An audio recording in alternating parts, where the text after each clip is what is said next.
Okay, okay, we're here. All right. We're cooking. Thank you. Welcome everybody. Welcome to the stream.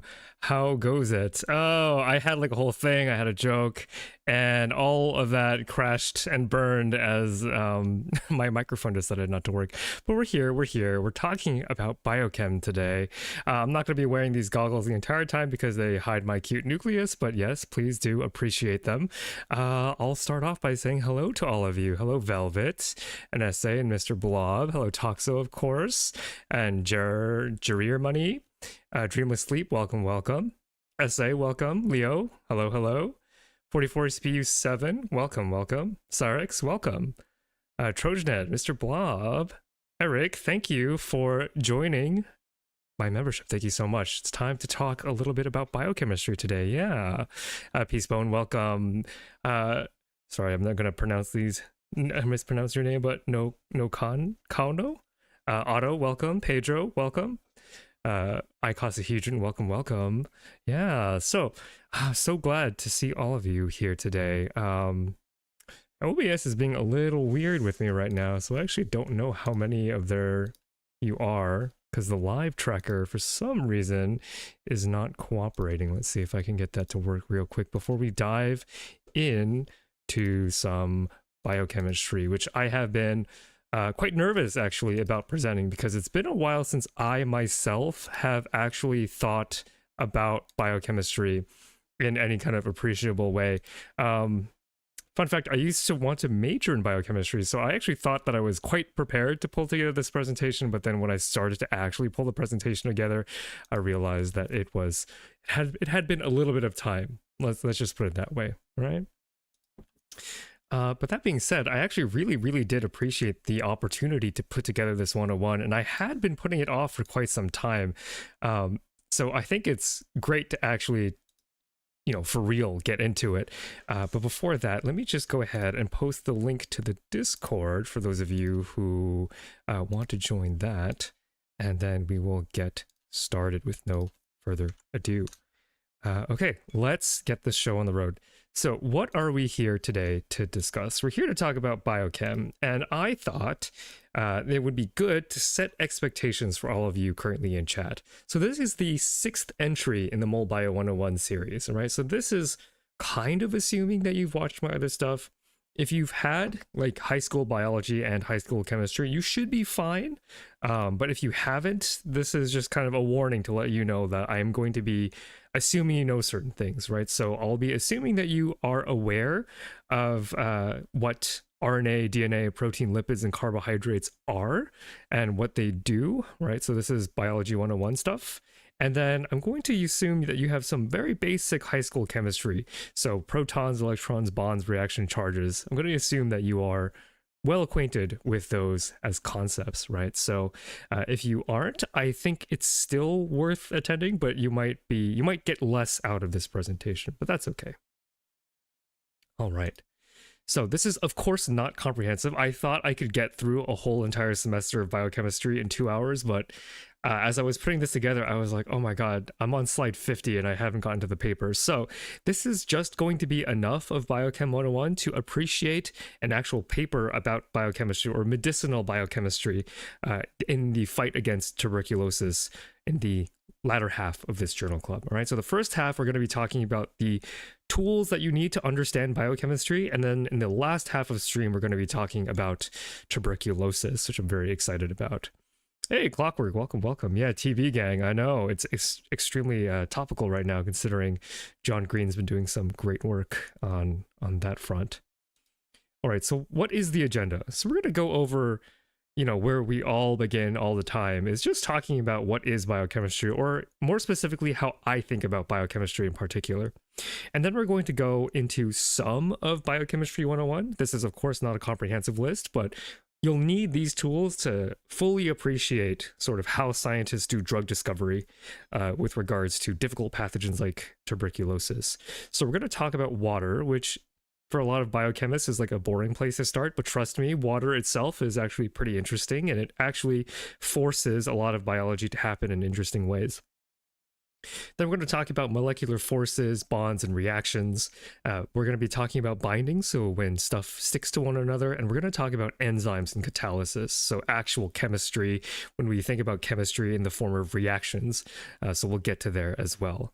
And then again, in the last half of Journal Club, we're going to talk about this new potentially effective drug against tuberculosis, this discovery of this new candidate for drug therapy, and the work that goes behind that. All right, so let's get started. So what is biochemistry? So My definition is biochemistry is a subset of chemistry that encapsulates the principles of how molecules interact and react in a biological context. So I specifically point this out because I think biochemistry is more like chemistry, but you only think about the parts of chemistry that are relevant for life or largely relevant for life. And it might be an oversimplification, but it's the way that I think about biochemistry.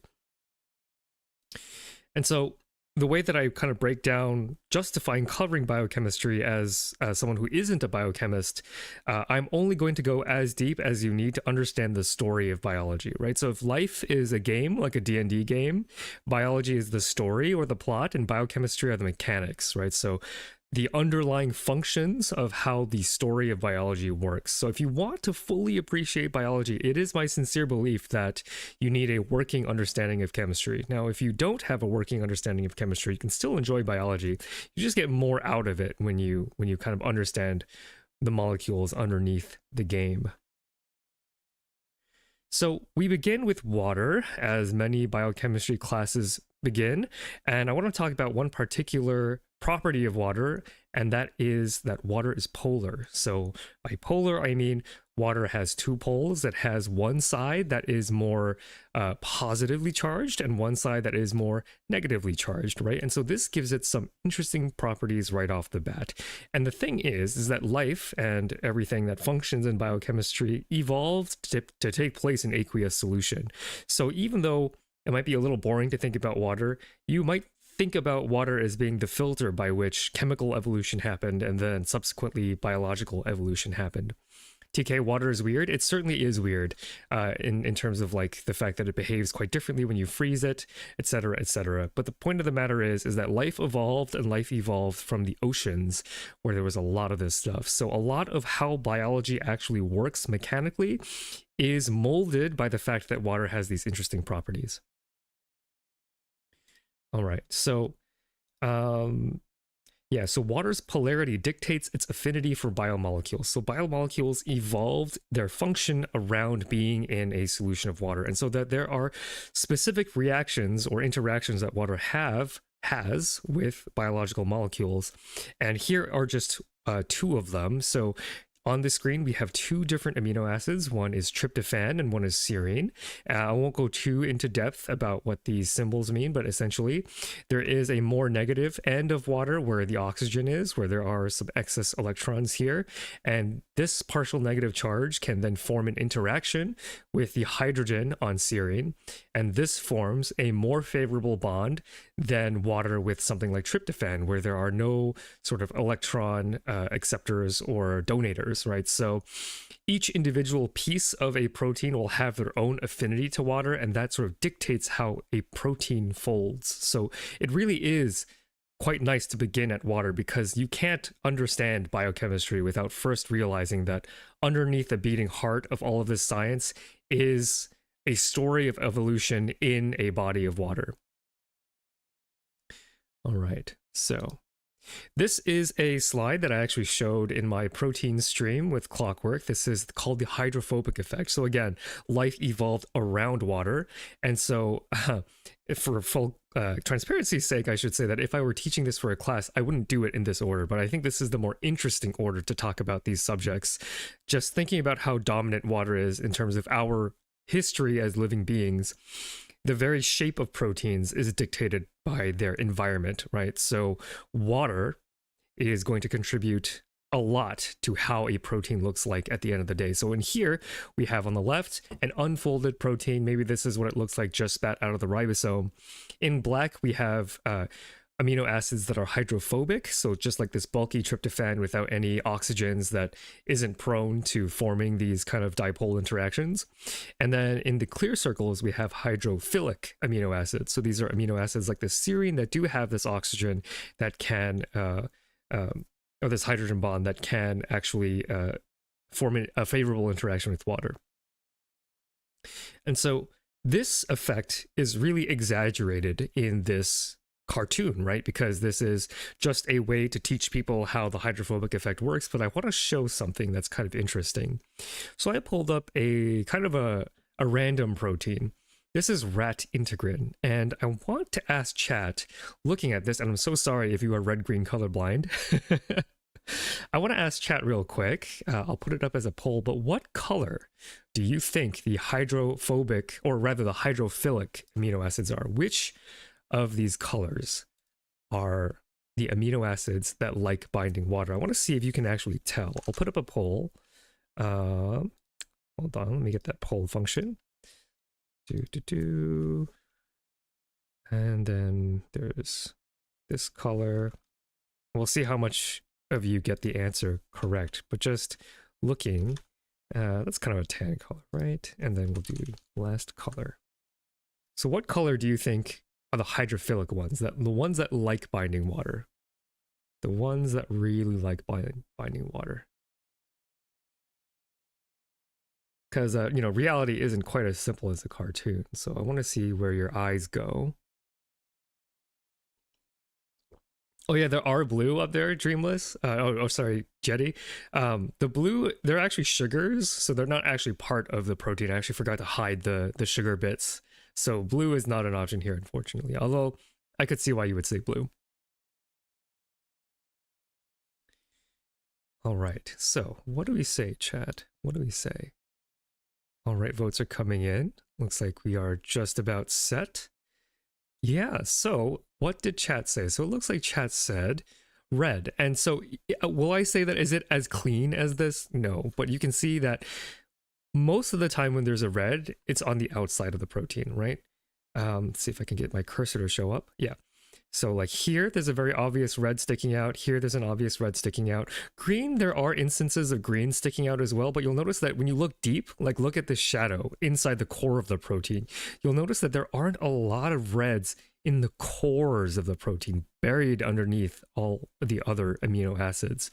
So yeah, the answer here is red. The red amino acids here love binding water, so they are disproportionately on the outside. Although, if you answered a different answer, I wouldn't blame you because it is kind of hard to tell.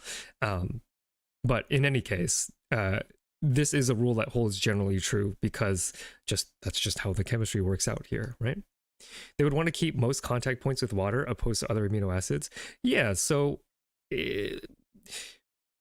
you can definitely word it that way. I would say that, like, if you want to be a little more strict with regards to how you use the language of chemistry, it's more energetically favorable. There's less of an energy penalty because the red amino acids are happier in water, and if they're not in water, they're a little less happy. It's a little bit of a higher energy, unstable if they're not exposed to water. We'll put it that way.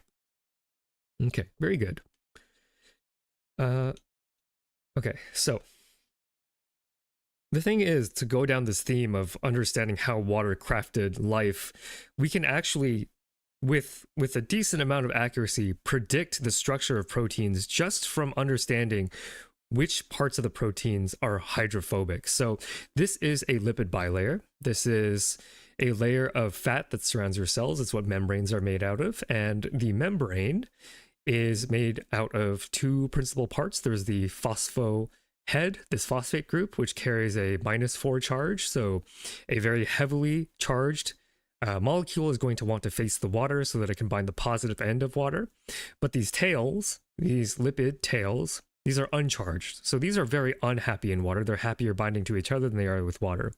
And so you'll notice that when proteins are embedded in the membrane, as a lot of proteins are, that we can actually predict which parts of the protein are stuck in the membrane versus water facing just by looking at their hydrophobicity.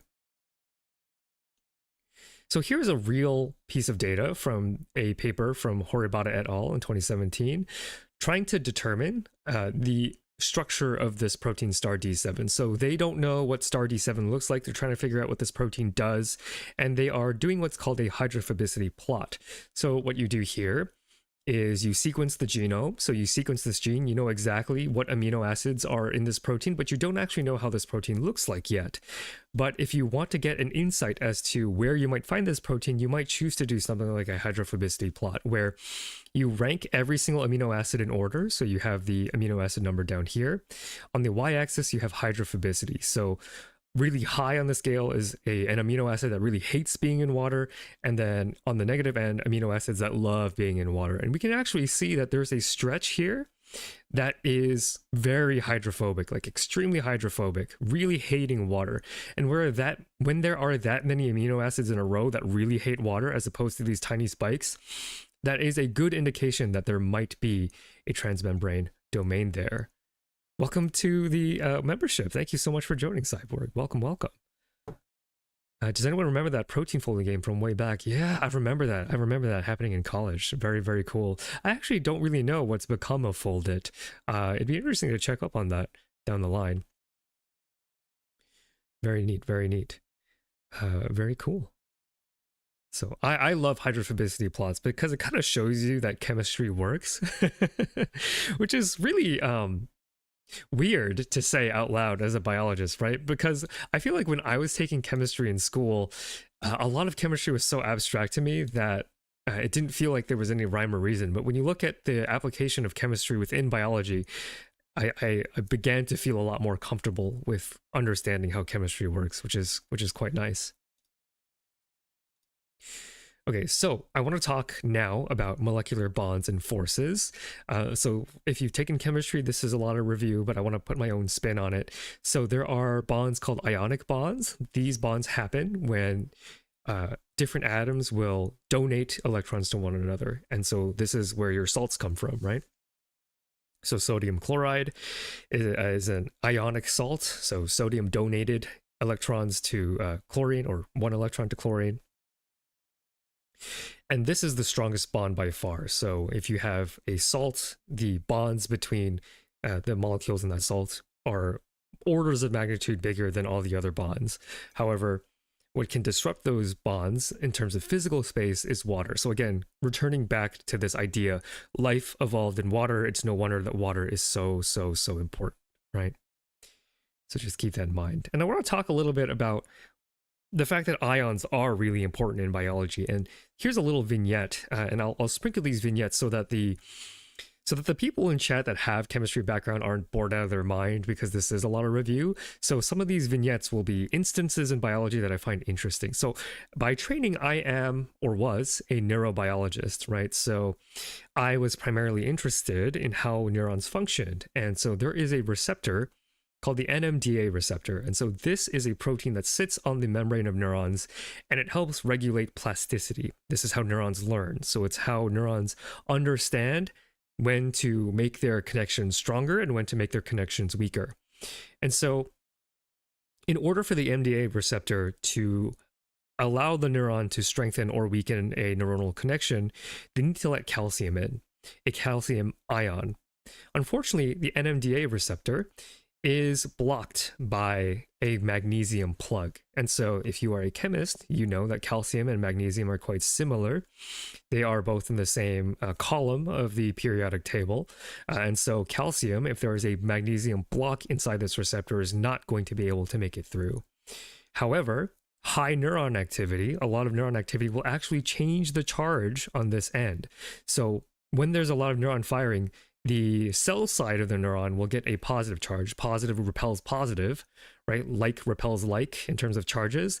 And when there's a lot of neuron activity and there's a lot of positive charge here, that'll actually kick off that magnesium ion, allowing the calcium ion to flow in. So this is just one out of the many applications where ions are really important. They're also really important for the structure and function of enzymes, which we'll talk about down the line. Shout out to my NMDA receptors. True. Love them. Very, very cool molecule. All right. Oh, that's right. I did a little animation to show the unblocking and then the flow of calcium. All right. Very neat. Good job, past me.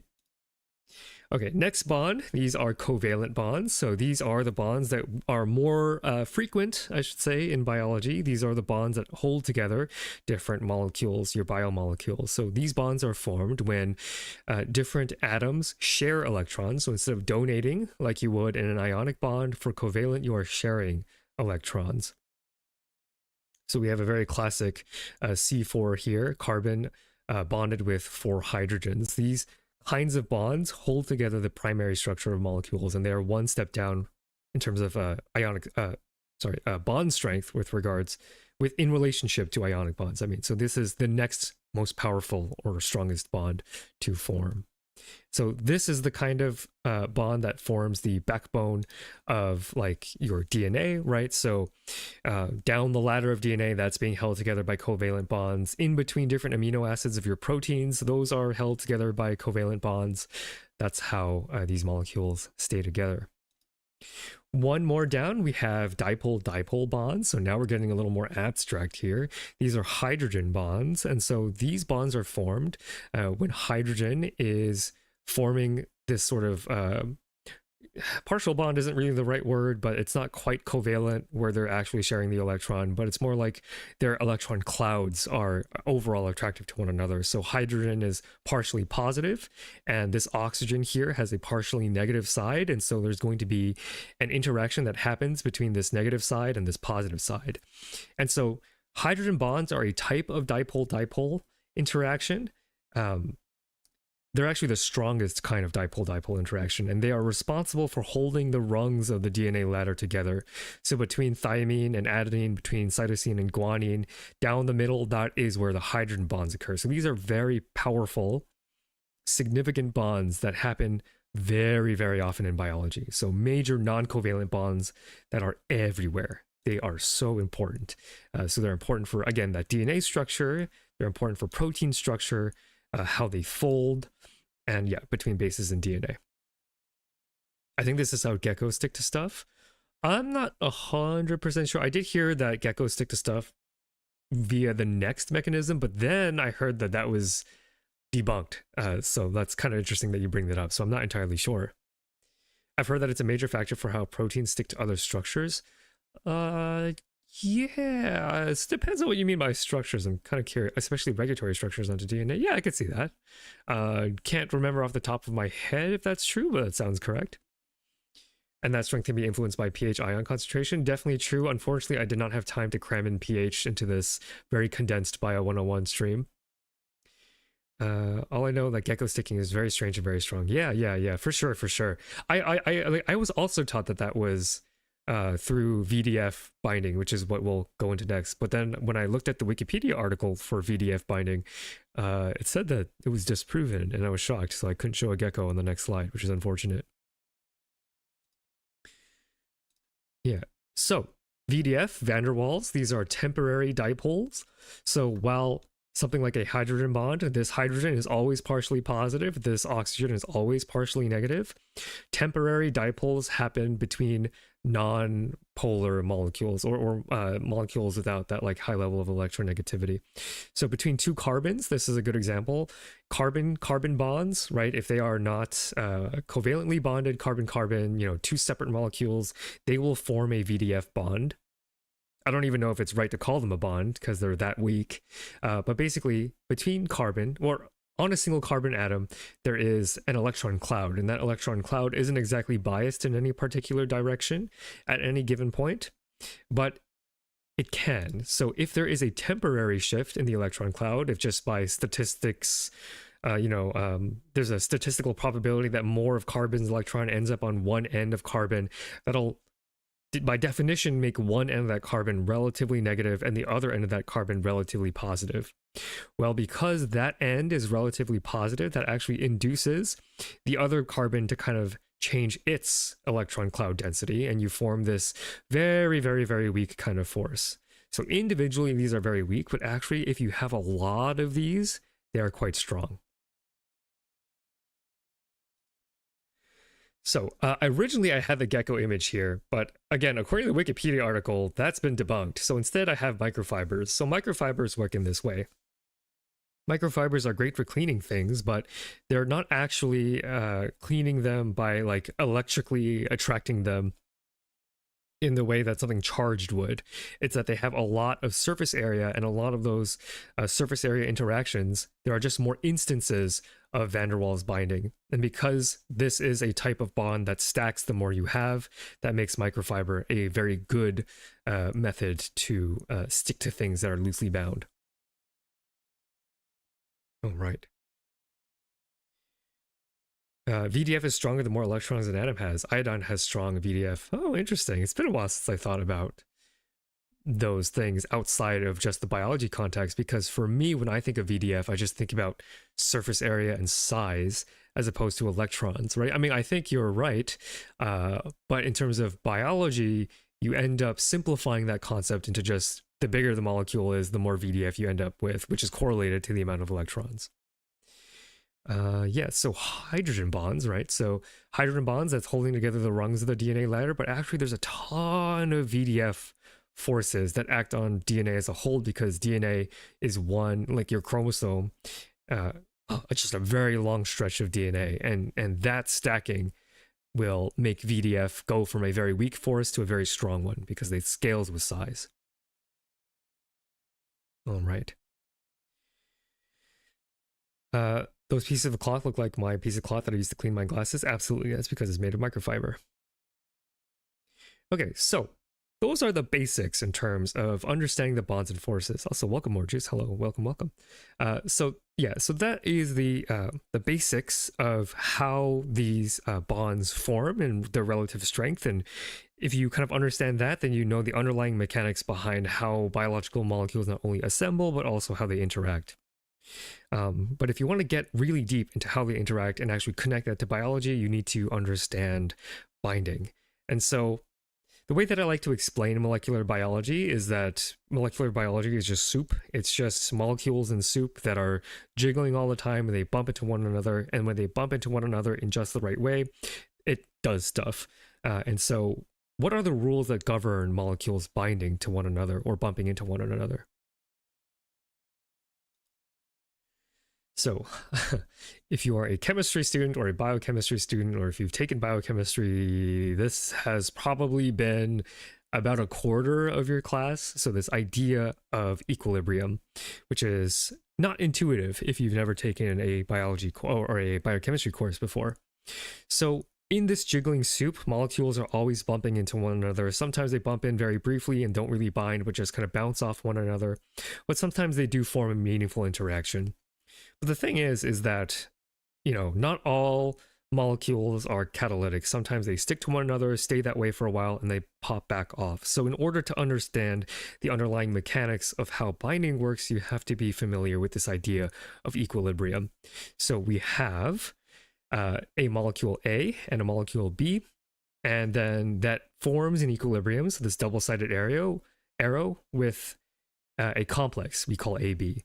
So the value for association, you know, the number that we can associate with the equilibrium of how often this forms versus how often this forms, is modeled by this equation. So I'm not going to get too deep into the math, one, because I don't remember all the math, but two, we don't need to understand the math to have an appreciation that there is a ratio at all times of something that is looking like this and something that looks like this. And to understand binding strength, we have to understand this ratio.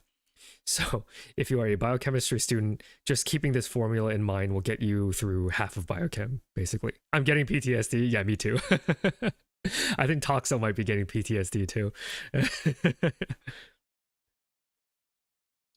Funky thermodynamics. Yeah. And I'm not a biochemist anymore, so I've forgotten a lot of this. And when I say anymore, I mean I thought I was going to be a biochemist in undergrad up until the first year of graduate school, and then it got too hard and then I didn't want to do it anymore. Okay, so binding isn't so straightforward. So there is this simple case where molecule A binds molecule B, and that forms an equilibrium. That's certainly true. Sometimes they don't form an equilibrium. Sometimes it's this and then it's all this, depending on how irreversible that binding is, but we do not have the time to get into that in particular. But I will say that a lot of interesting reactions in biochemistry, they do happen this way, but there are other particular examples as well, including competition, right? So when we have binding, if we have a third member of this party, sometimes maybe red protein here will compete for binding on the green protein and kick that blue protein out. So competition, this is an extremely important aspect of designing medications, right? As we'll see later on in the presentation. I'm not going to read that comment out, more juice, but I see you. Okay, but sometimes molecules don't compete, right? So say there's another set of 3 molecules and they experience non-competitive binding. So if you have PTSD like icosahedron has and toxo has, you'll note that each one of these are different in terms of the thermodynamic equations that describe them. Again, for a 101 crammed into 2 hours, I'm not going to do the math, but just know that underlying the mechanics of how binding works is math describing these interactions.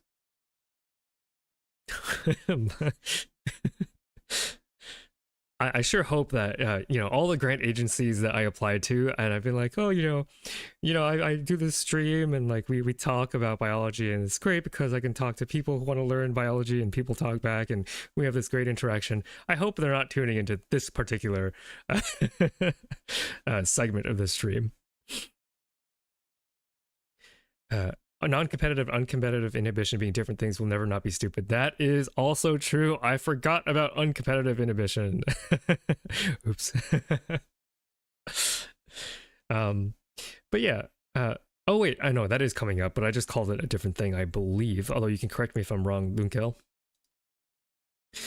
So not only do we have these models of competition, we also have an idea called allosterism. So sometimes when you have binding to the green protein, if you're the blue protein, if you bind to that green protein, sometimes for some proteins, you have something called positive allosterism, where a different part of that protein changes shape to make a new binding site, as evidenced by this Pac-Man over here. So if this is your regular vanilla binding, positive allosterism creates a binding pocket for something else to bind there too. So yeah, binding is not straightforward. All sorts of wacky things can happen. And on the flip side, negative allosterism. So sometimes a protein can bind a protein, change the shape of that protein to remove a binding site or to decrease affinity for other things. And of course, you already know every single one of these cases has their own mathematical formula that describes their kinetics, which we will not get into, but is worth noting. I don't know, Clockwork, if you're still here, but here's what I would shout out, Clockwork. If I were teaching biochem legitimately for an actual class, here's where I would spend 3 whole days talking about hemoglobin, right? So again, with all the biology students in chat, you've probably been traumatized, but I promise you hemoglobin is really cool. It's just that you have to do a lot of math to sort of understand how this works. Or instead of doing the math, you can just go watch Clockwork's video on how hemoglobin works, and that will do just fine, right? So the reason why we learn hemoglobin is because it conveniently allows us to talk about a lot of these binding models all at once and see how it applies to a very specific case in a very elegant system. Very, very cool. Thank you so much for linking the video, Toxo. True, my class did go over hemoglobin a lot. I know you will never forget about hemoglobin competition and cooperative binding, which I'm not going to get into because again, you can watch Clockwork's video for that stuff. Wait, it's called Molecular Biology 101. Does that mean there are 100 more? In terms of my planning, there are at least maybe 12 more. Do you want 100 more? I can certainly find 100 things to lecture on, probably. Blood for the blood gods, true, true. What does Phi use for the slideshow? It's just PowerPoint. There's a notion of thermal voltage, which comes up a lot, considering how likely a molecule is to associate and dissociate from certain structures. That is true, KBT. Yeah, I wasn't prepared to talk about any of the math, so that's why I've left a lot of that out. But again, for a baseline appreciation of the story of biology, those equations will come when you want to do biochemistry a lot more. It looks like a lot of chat has already taken Biochemistry 101. A lot of you have been pointing out some things that I've neglected to put in the slideshow, which means I'm guessing you are here for the tuberculosis story. So please stay tuned. I think it's an interesting conversation. Allosteric drugs are my favorite. It's like cheating the receptors, juking them. Yeah, yeah, very, very cool. Juking the receptors. I love that idea. Okay, so here's a teaser when we're talking about competition, this idea of alcohol dehydrogenase and methanol poisoning. And I can hear the biology students in chat cheering because this is one of the coolest things in all of biology, but we're not quite ready to talk about it just yet. Because first we have to talk about enzymatic reactions, okay? And we're going to do this very briefly because, again, there's a lot of math that goes behind it, but here are a couple of things that you should be aware of. So if we are modeling energy, free energy on this axis, in a reaction that is spontaneous, your reactants will have a higher level of energy, and after they have reacted, the products will be lower in total energy. In order for this reaction to happen, there needs to be a bit of activation energy to get that reaction happening. And this activation energy can be quite large, it can be quite small, but the idea here is that there is a direction by which enzymatic reactions happen. And so an enzyme actually helps this activation energy lower, making it easier for reactant to become product, increasing the reaction rate. So this gives the reaction an alternate path to travel to get to the product. Very, very cool. Very, very useful. Reactions happen much faster when you don't have to worry about getting over this hump, right?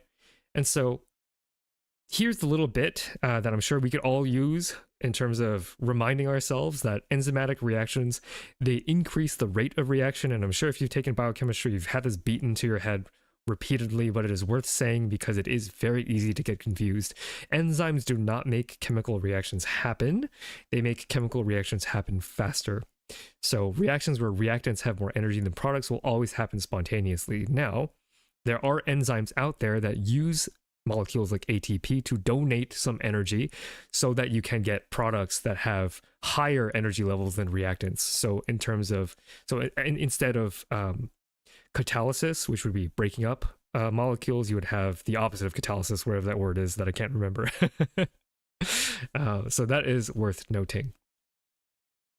So here are my two enzyme commandments. Thou shalt not believe that enzymes make reactions spontaneous, and thou shalt not confuse spontaneity and reaction rate. That's just a little bit of fun for those of you who are about to come into chemistry.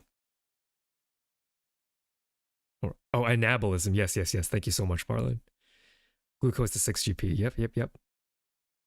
Very good. Okay. So enzyme kinetics model the rate of reaction of product creation. And this is actually math that is important because this line here, the shape of this line dictates how you should think about molecules jiggling around in water. So we have a simple enzymatic reaction. We have an enzyme here in green and a reactant here in blue.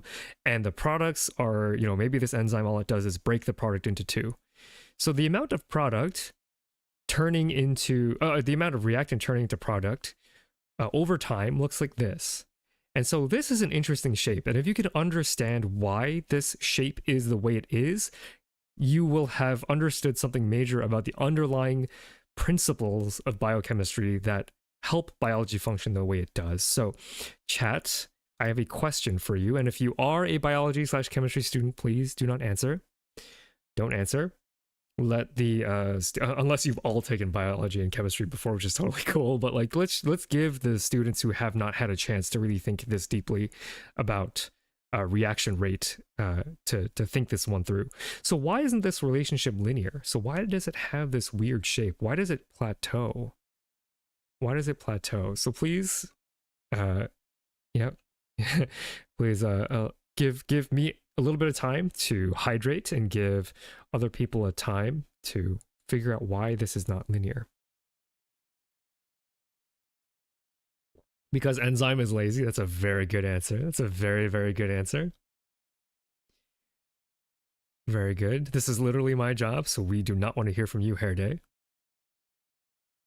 Less product. Okay, so I'm going to guess. Because at the beginning, there's more stuff available to react, and as time goes on, more of that stuff has reacted already. You run out of stuff, less reactants, more product over time, causes the reaction rate to slow down as it progresses. Because concentration of reactant is reduced, therefore it is harder to react. So yes, so a combination of all of those things. And I like the way that Pedro worded it the best, because, there are reactions that look a little more linear when, actually, no, I'm not going to get into that. Let's not get into that. Let's not get into biochemistry that I have to double check because I don't have it 100% in my head. But the way that Pedro worded it, I think I prefer, because yes, there is more stuff at the beginning, so it slows down because there's less stuff at the end. But critically, why is it slowing down?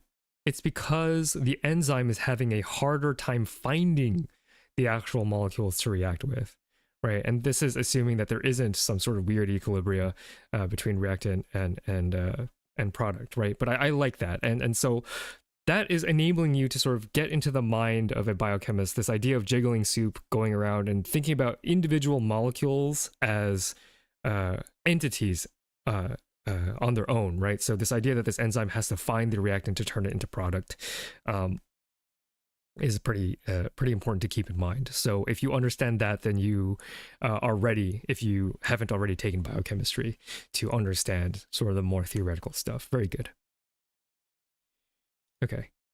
So putting it all together. So this is a very famous case. Every biochemistry student will have heard this, as well as every devoted enjoyer of medical dramas. So there is an enzyme in your body called alcohol dehydrogenase. And so what this enzyme does is it takes the poison that is alcohol and it turns it into something that the body can use. And mostly what this enzyme is for, to my knowledge at least, is to convert ethanol, drinking alcohol, which again is still poison, by the way. It's, no alcohol, unless it's like a sugar alcohol, is really safe to ingest. But yeah, so it turns ethanol into some aldehyde whose name I can't remember, acetaldehyde or something like that, which can then be safely processed by the liver. Now, if you get methanol poisoning, what happens is that methanol, because it's only one group away from ethanol, they have very similar chemical structures, will also be recognized by alcohol dehydrogenase. And alcohol dehydrogenase turns that methanol into formaldehyde, which is nasty. But what's even nastier is that eventually turns into formic acid, which can really mess your day up and cause you to go blind, which is why making moonshine is often not recommended, because you can get methanol as a side product, which would cause you to go blind, right? So how do people treat patients with methanol poisoning? Or rather, I shouldn't say that. I should say, what is one particular way, because I don't think this is standard. I'm not a doctor, I couldn't say that, but this is one particular way that it has been done before. What do you think you could do? What do you think you could do, chat? And again, if you know the answer, please do not answer if you already know what the answer is. Acetaldehyde, thank you very much. Is formic acid related to formaldehyde? Yeah, so it is a breakdown product. It is, I think, further, oh god, this is me putting me on the spot in my chemistry. So aldehydes are less oxidized than formic acid. So I think formic acid is, you take formaldehyde and then you oxidize that. So you add oxygens onto the formaldehyde, and that's how you get formic acid. Banned from chat twice. Yeah. Yeah, agree. Go to hospital. Yeah. Go to the hospital. Don't do this at home. But in terms of like thinking of the tools that I have presented in chat, what do you think you could do to stop this reaction from happening? Don't consume ethanol. Definitely very good advice. Very good. Dr. House gave ethanol to someone with methanol poisoning. Exactly. That's why I said that if you are an enjoyer of medical drama, then this should come to you quite easily. So yeah, this idea of competition is really important for medicine, because you can kick off things that don't belong in enzymes with things that, so in terms of like toxins and things like that, this idea of competition is very helpful to design medications that can do things like prevent methanol from being broken down into formaldehyde, which is then made into formic acid. So here is actually a zoom in structure of the active site of alcohol dehydrogenase, the site that methanol/ethanol gets broken down. And in green arrows, I have the catalytic amino acids, roughly. So these are the amino acids that do the chemistry that's required to break down alcohols. And you can see here that this is roughly the space in which something like ethanol or methanol would live in. And then the chemistry is being done on this side, right? So if you are Dr. House and you don't do dialysis for whatever reason, and you want to do things perhaps in a way that, I mean, again, not a doctor, but I think I remember reading that this should not be like the first thing on your list in terms of things to try. But again, if you have to do it, then this is something that can happen, is that you can use ethanol to competitively inhibit, so kick off that methanol out of the active site to prevent that methanol from being made into formaldehyde. So very, very cool. Antidotes, fomepizole or ethanol, should be administered intravenously as soon as possible. Interesting. So I'm not entirely sure what the difference between fomepizole and ethanol is, because ethanol, again, it's not great for you, right? Like flushing yourself with enough ethanol isn't exactly a side effect free treatment. So the ethanol keeps the enzyme too busy to interact with the methanol and poison you. Exactly, exactly. Just joined the stream. This brings back my biochem memories. I'm so fascinated that like there's so many of you in chat who are attending a Biochem 101 who have clearly taken biochem before. So it's kind of fun. There's also an enzyme inhibitor called 4-methylpyrazole that can be used alongside vodka to treat antifreeze poisoning. Interesting. That's where my head would have gone. I'm like, I'd be like shocked if we're still only doing ethanol infusion to do this, because again, ethanol as a drug, not exactly the most pleasant. Is this the same idea that make naloxone work? I don't know. I have no idea. Does anybody in chat know the mechanism by which naloxone works? Hemodialysis is the most effective form of an acidotic patient/victim. Yeah, that's kind of what I remember reading, that if you have this poisoning, if you can get them on dialysis, that might make sense. I'm attending a basic biology class and failing pretty bad. It can be pretty rough. There's a lot of memorization in biology. I wouldn't worry too much about it. Although, you know, maybe things will get better over time, because a lot of it is like front loaded with memorization, and I have a terrible memory, so I also struggled quite a lot in my intro biology classes. I mean, this is like playing retro games, watching classic shows. That's fair. That's fair. Next, naloxone does outcompete the other opioid. Thank you very much, Toxo. I already have basic chemistry knowledge, but it's interesting to see what other domains of study focus when considering the domain. Yeah, that's true. Like, I think for chemists, it might be interesting to see sort of how, maybe what we take from chemistry and what we selectively ignore. I think that's kind of fun. Okay, so kinetics can be used to understand how to treat methanol with ethanol, right? So this kind of idea, these competition curves, this basic idea, this is something that chemists will do when designing drugs that work on this competitive inhibition model, right? So you can take these enzymes in a tube and try to see the rate at which these or the efficacy by which you have successful competition, which is very interesting to me. All right. Okay, so that is the first half of stream, and we are right on time, 1 hour in. We are done with the beginning of our agenda, and we are going to head over to an application of biochemistry in the fight against tuberculosis. But before I move on, are there any questions in chat so far about Biochemistry 101? And I can't promise that I might answer them, but like that I'll be able to answer, but I do know that there are quite a lot of you in chat who are chemists or have chemistry knowledge, so maybe chat can help too. So any questions so far? Well, I catch up on chat. Naloxone works by binding but not activating the opioid receptor. Yeah. Competition. Very, very good. I study psychobiology, so we ignore anything that isn't the brain. Yeah, I feel that. Being a neurobiologist myself. Will activated carriers be a subject today? I'm not entirely sure what that means, so I'm going to say no.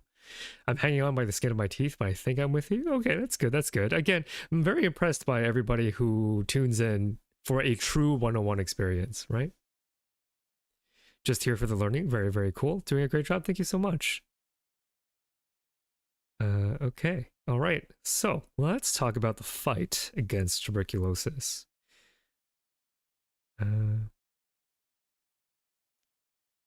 All right, so here is the paper for today. Identification of KasA as the cellular target of an anti-tubercular scaffold. So the logic here is I was supposed to sort of be streaming with a pharmacist, so I wanted to find a midpoint between the biology that I'm comfortable with and the biology or the chemistry that they're comfortable with, but that ended up not working out, which is totally fine.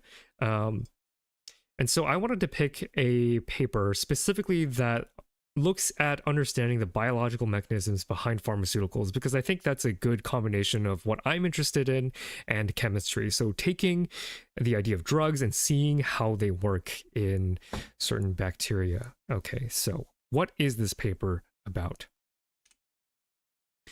Tuberculosis, which is a triple S-tier threat to humanity. So I made a video about tuberculosis. It was the first long-form video that I've made on my channel. I'm not super proud of it now.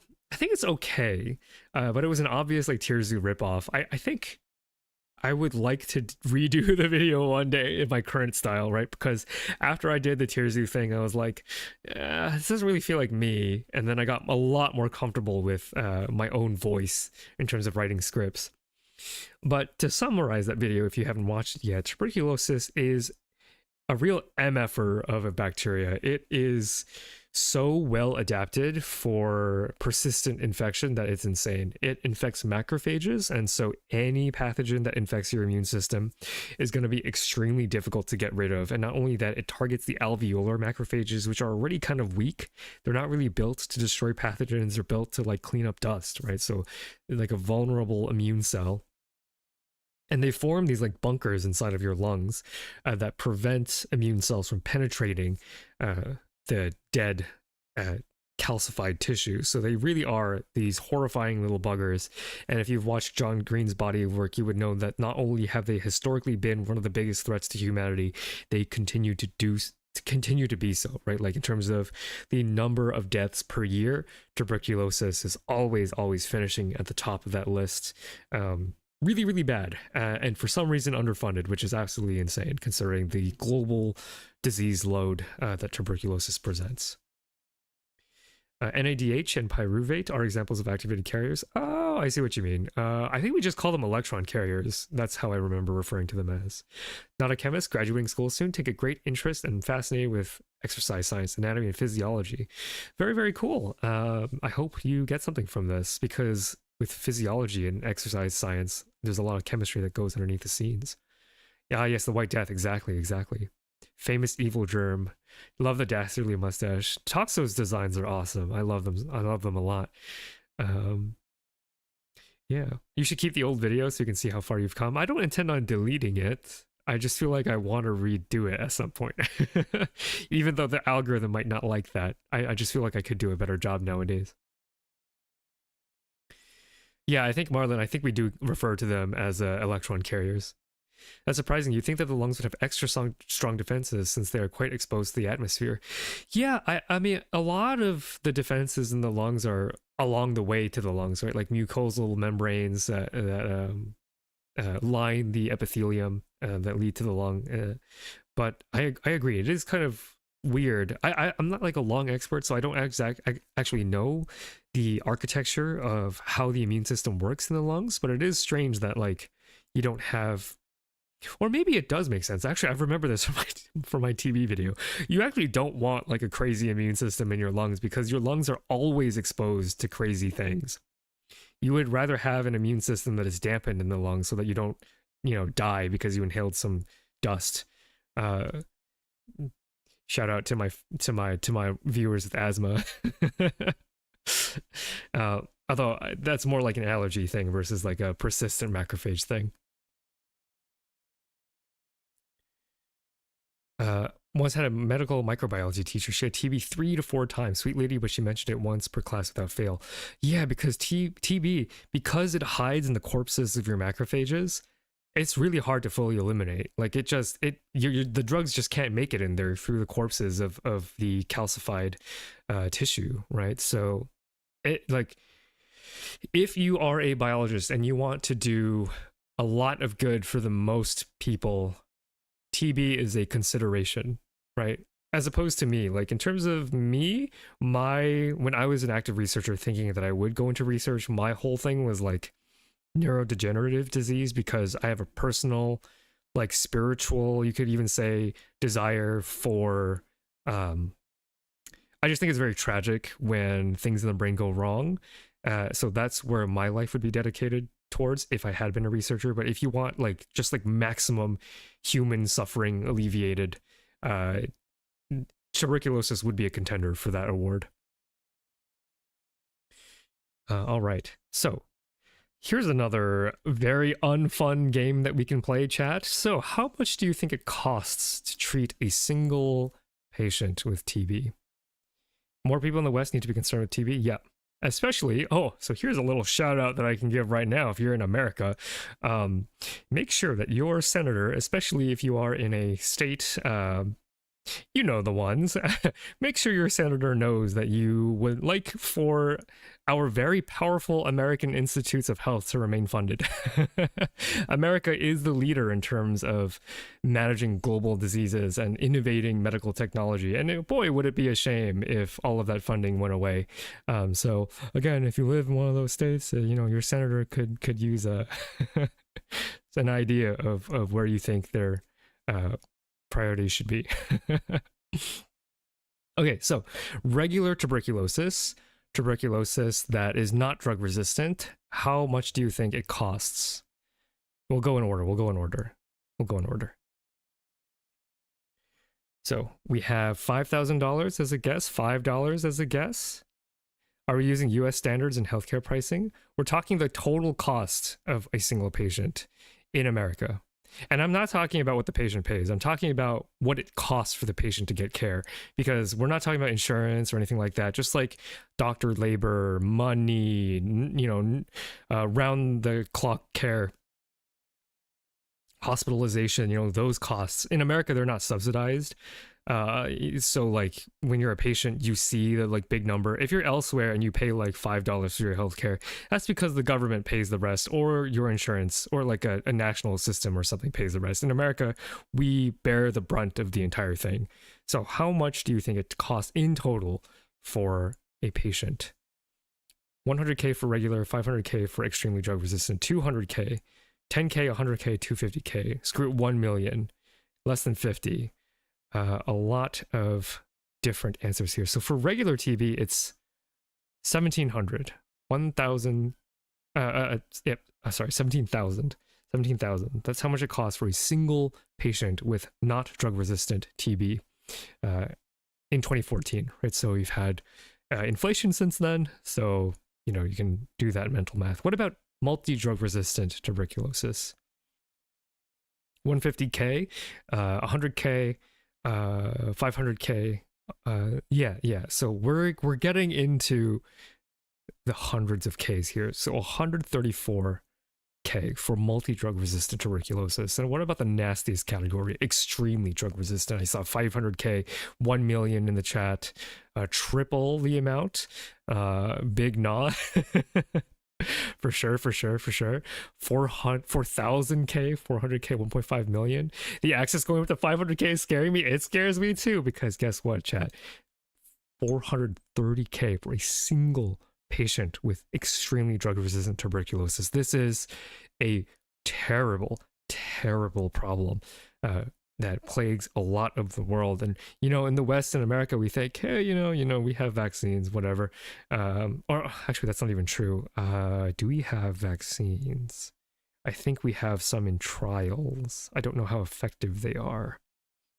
But just because we are in America and because we're in the land that is currently, in our current state, very well funded with regards to pharmaceuticals, in the next couple of years, that might not be true anymore. So again, call your senator.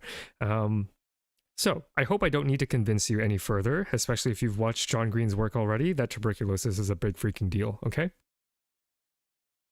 Why so much? Is it because of the cost of researching new drugs to fix those superbugs?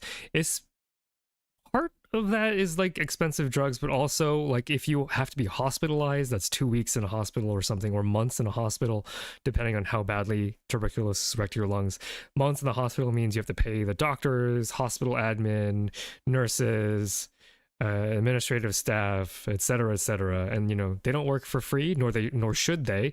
It might be my personal opinion that a better system of insurance should cover those things, or maybe the government in extreme cases. But in any case, yeah. So this problem is going to be a nightmare if we don't get a handle on it at some point, right? Can't imagine how many very extremely resistant drug-resistant tuberculosis needs. Exactly. Like, it's insane. It's insane. Regular TB is 4 antibiotics already. Yeah, it's bonkers. It's bonkers. Very, very bad. The US government will cover this, by the way. In the US, like, I'm very happy to be in the US, even though our healthcare system is kind of screwed up. Like, even though you will be shackled with debt for the rest of your life, and that's terrible. America won't let you die if you can get to a hospital, right? And that is why, like, in terms of having American pride, in terms of our institutions, you might be indentured, and that is like a problem that we have to talk about. But we have the technology to make you to help you pull through in those extreme cases. And so for patients that have this bill, the government picks up a lot of it in very specific cases. So it's scary, but if you're in the US, there are things that can happen. Not a healthcare stream, but I just wanted to get the point across that this is a very serious problem. What can we do to minimize the risk of getting TB? It's a good question. I don't have an answer for you, unfortunately. Doesn't TB often say subclinical in many cases? It can reoccur when you are immunocompromised. In terms of how many latent carriers of TB are there, I'm not entirely sure. Okay, so current treatments are outdated and losing effectiveness. I believe somebody said that in chat already. Oh no, referring to the vaccine, I see Phil Ackerman's comment about the BCG vaccine. But yeah, so we haven't had that many innovations in tubercular medicine. And of course, as you see by this extremely drug-resistant category, this price is quite high. And so there's this need to create new drugs that maybe work even better.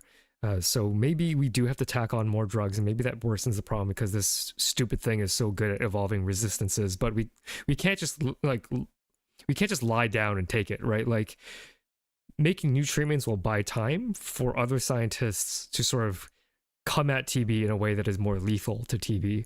So with this in mind, how would you discover new drugs against TB, chat? And now, like, no matter who you are, whatever background you have, unless you already have a biochem background specifically, if you are specifically a biochemist, and yes, I am calling out, I forget who said it in chat earlier, but I am specifically calling you out. Don't contribute. But for the rest of you, what would your strategy be? So you have this disease, you have this bacteria. It costs an arm and a leg almost literally to treat it, and you need to discover a new drug. How would you do it? How would you systematically come up with a strategy to discover new drugs? How do you think that happens?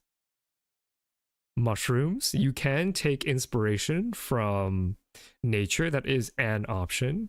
I'm ruling out throwing and seeing what sticks. Should you? Should you a jar of yams? I don't know. What other ways can we think about tackling this problem?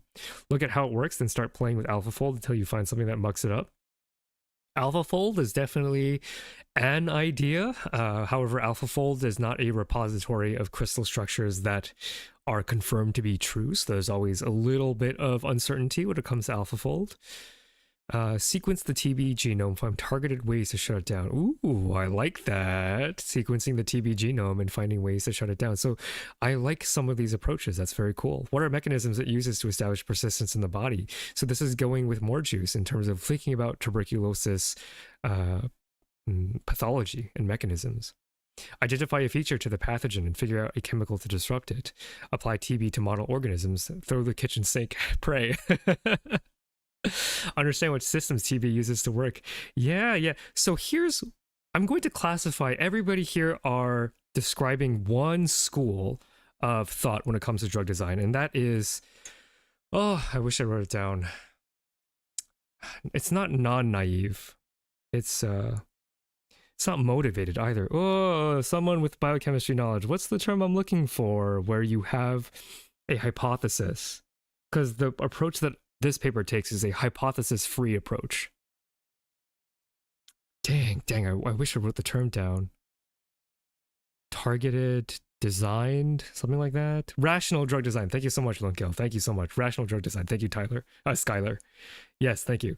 So, yes, all of you in chat, you have described rational drug design. So taking a look at what we currently know about tuberculosis and trying to disrupt that. And those are all amazing approaches. They definitely work. This is a paper that chooses something else. It's a little hard to think of. But again, with a jar of yams, it's throwing the kitchen sink at tuberculosis and seeing what sticks, because the hypothesis-free approach, the naive approach, the non-biased approach assumes that us as humans don't have a complete understanding of tuberculosis. And if we only go with rational drug design, then we are limiting ourselves to what we understand. So if there's a lot of TB we don't understand, we've shut off ways that we can approach TB drug design. Random BS go? Exactly. We are going with the random BS go. If I roll a nat 20, my TB is cured. kind of. You're actually gonna have to roll a lot higher than nat 20 statistically when it comes to this approach.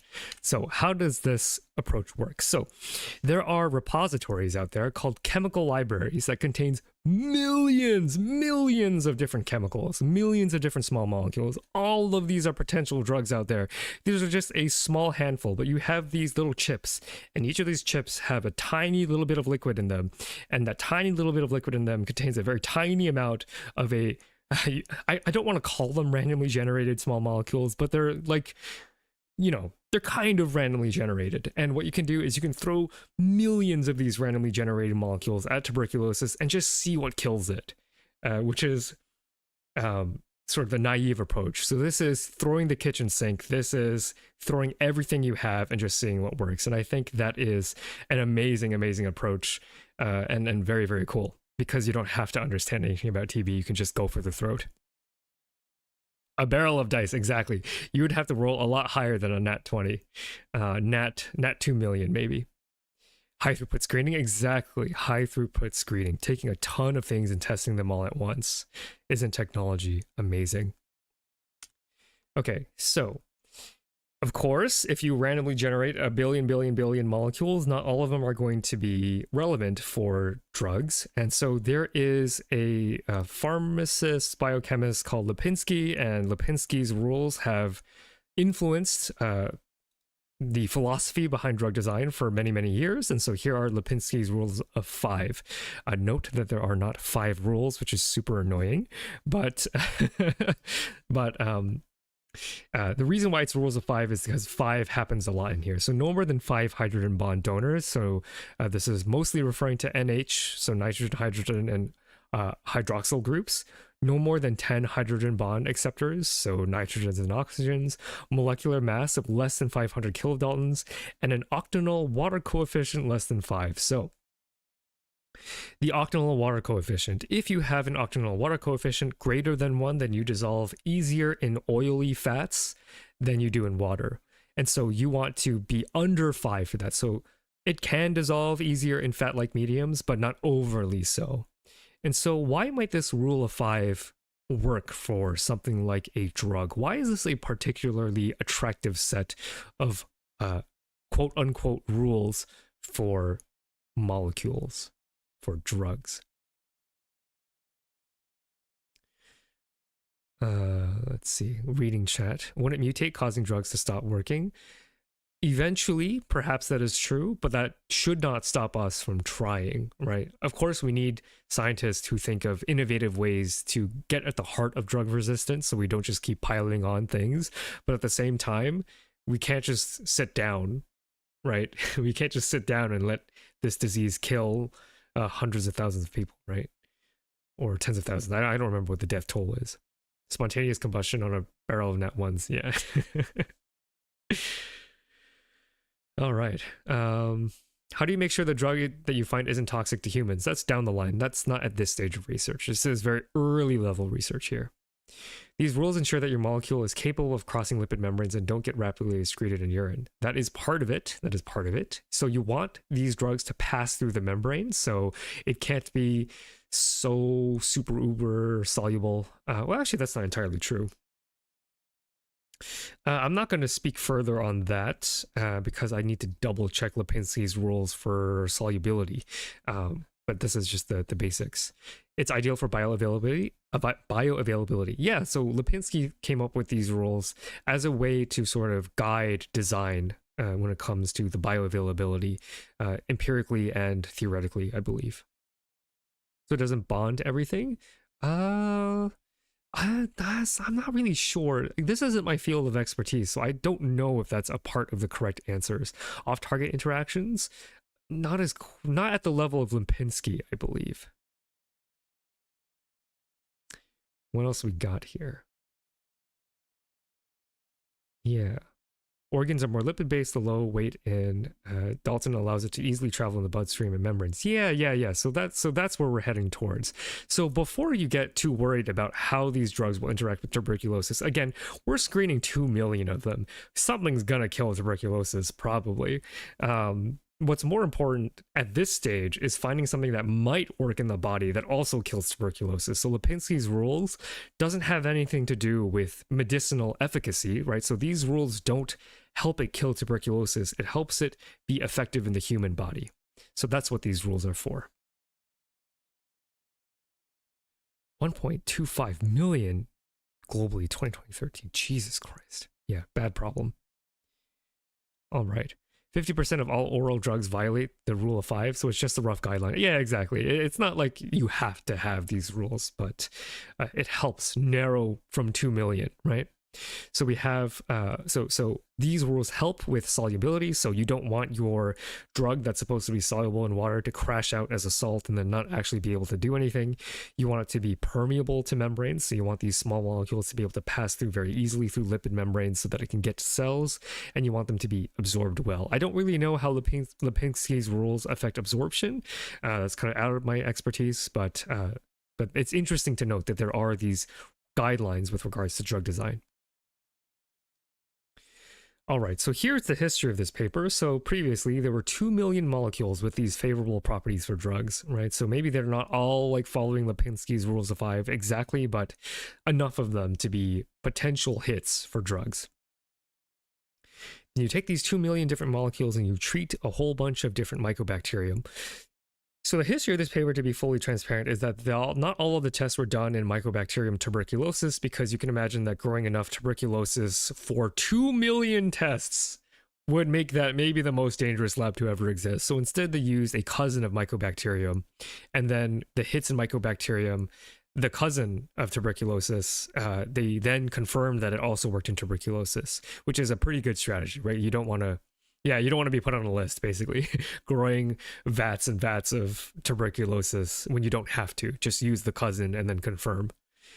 So we went from 2 million to 250 compounds that show potential for a tuberculosis treatment. So you can see that this is a very expensive kind of, well, potentially expensive. Potentially, I won't say that it's always expensive, but it is, at least in terms of the technology required, pretty advanced, right?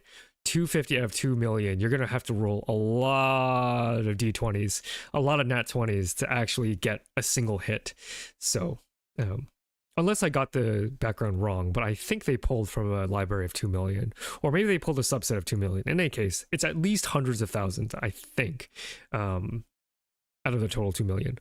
But basically, yeah, so your ideas for rational design, if you can't get access to these 2 million molecule libraries, that's probably the cheaper way to go. So rational design and bias-free designs, these two approaches have their time and place, and different institutions are set up differently. So, you know, one isn't necessarily better than the other. It's just more about what are you capable of doing. How are they testing these efficiently? They just test them very briefly to see if it prevents tuberculosis from growing in culture, right? So you see if it has an effect on tuberculosis in culture, and then you can take this much smaller group of molecules and see if it'll actually work in something like a mouse. This approach is called forward pharmacology. Rational drug design is reverse pharmacology. Yeah. It's a similar feeling to reverse and forward genetics when you're trying to figure out what a gene does. It's very, very cool. It's just truly throwing garbage at the wall and seeing what sticks. Exactly. Not a bad way of putting it. So this paper focuses on one of these 250 potential candidates, GSK 3011724A, which I am going to abbreviate as GSK. This sounds like it can be worthwhile to design massive conveyor belt style machines. I mean, they already do that. It's called pipetting robots. There are pipetting robots that can do this very, very, very quickly. You don't have to hire some poor grad student to spend hours and days in the lab pipetting these one by one. Yeah, so this is a drug. This is its structure. I'm not a chemist, so I have nothing interesting to say here, but this is what this molecule looks like. And they found that this inhibits Mycobacterium growth. But we don't know how it works, right? Because this forward pharmacology screen, this just tells you that this drug does something to kill tuberculosis.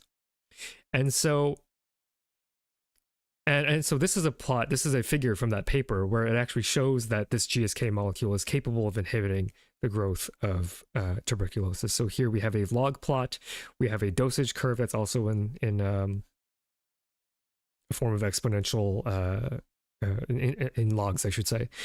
So we can see that INH, this is an existing drug against tuberculosis. We see that at a low dose, you get this inhibition curve where you go from max tuberculosis into this low region.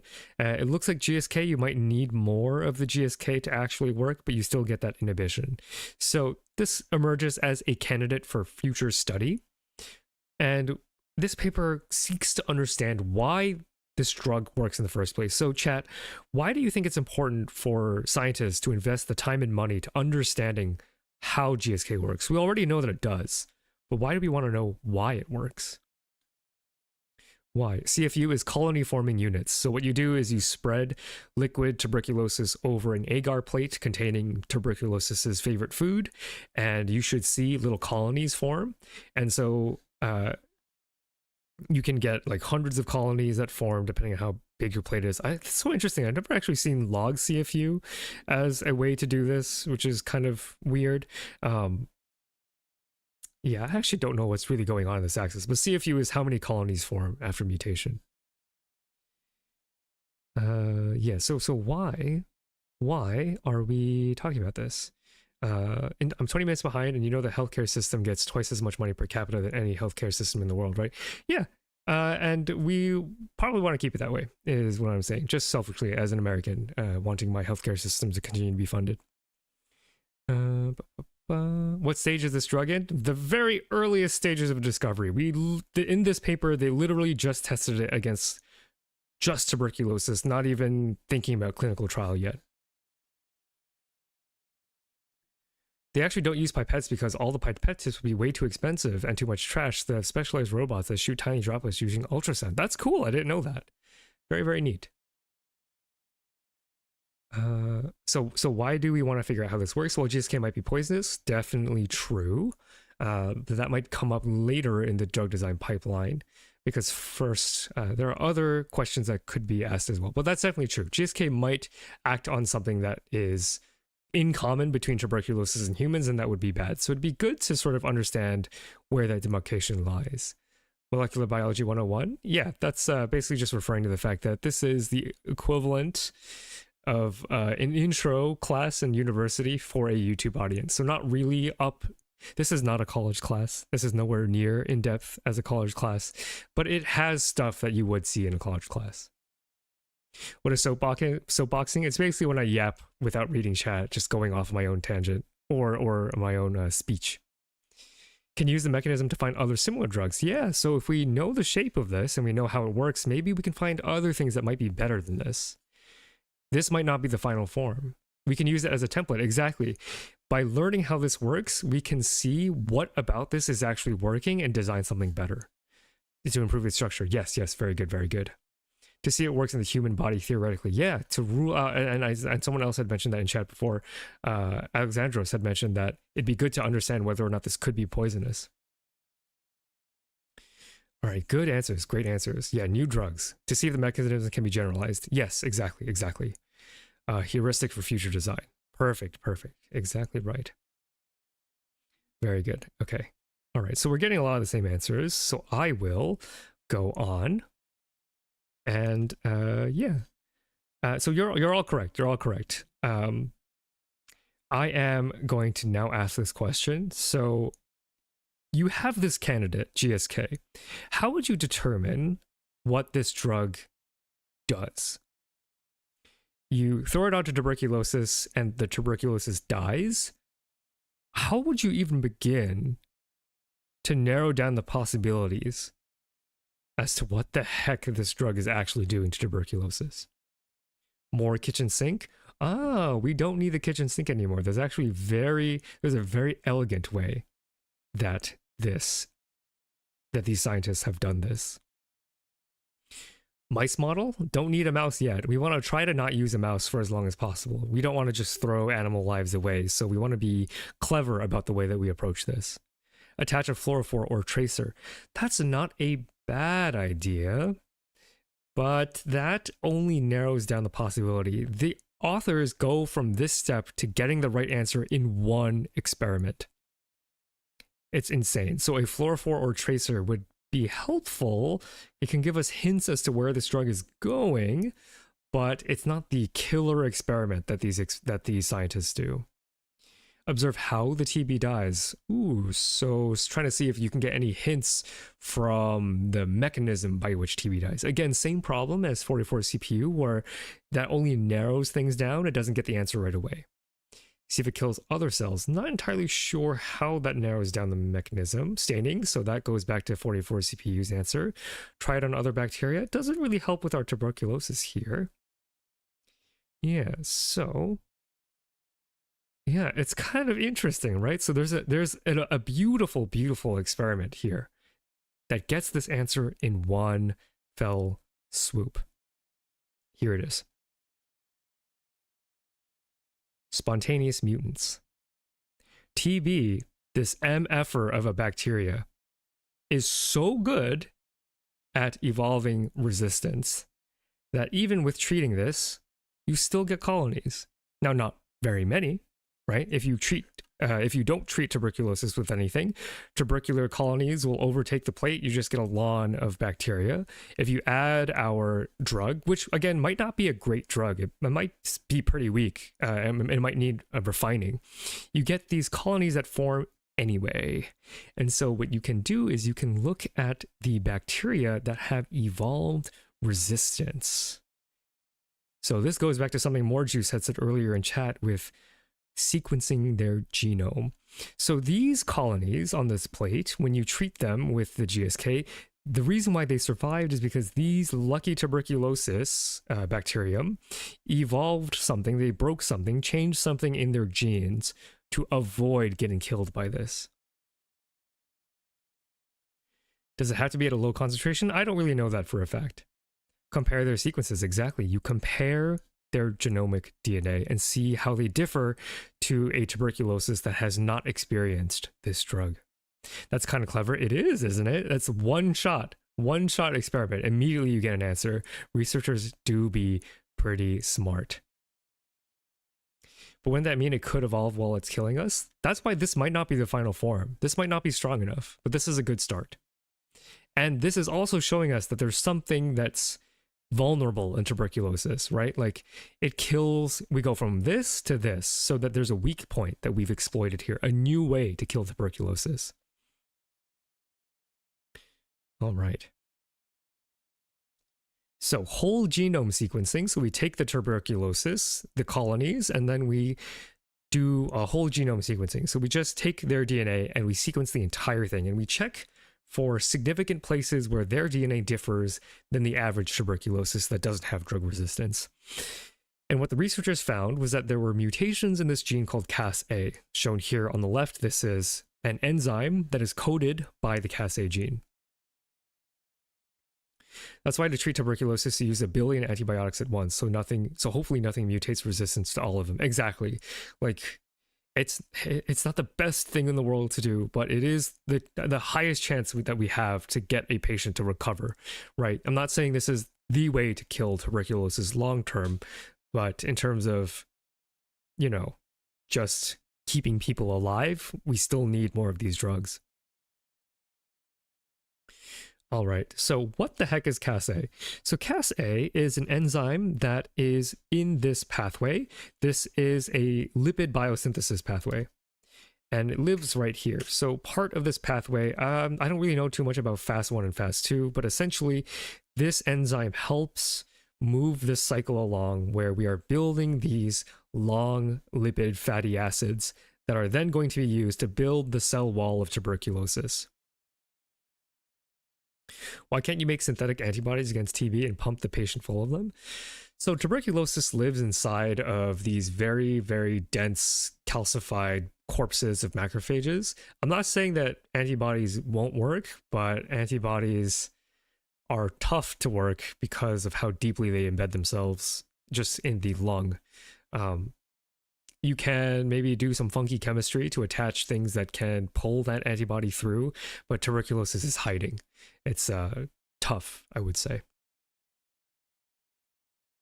That's insane that they went from 2 million chemicals, identified 250. Somebody might need to check me on that, because I think I read in the paper that the library was 2 million, but they may have taken a subset that was a couple 100,000. But the point is that orders of magnitude and you only get a couple hits. Yeah, that's why. And that's also why this is a Nature paper, right? The fact that you are amazed, Pepik, is Nature loves publishing papers that make your jaw drop. Okay. So tuberculosis needs this enzyme, and it actually is a very conserved enzyme. So everybody, like not everybody, but a lot of organisms do have this enzyme. But tuberculosis uses this enzyme to build its membrane. So they've identified KasA as being the target, but I've lured you into a false sense of security, because now I have my probing question. These little traps, these little landmines that I love doing in stream. Is this enough to conclude beyond a reasonable doubt that GSK works on KasA? And I'm just going to cut the answer, because you can tell by the way that I'm asking this question, the answer is no. And why is that? Why do the authors still have to prove to other scientists that KasA is the target of GSK?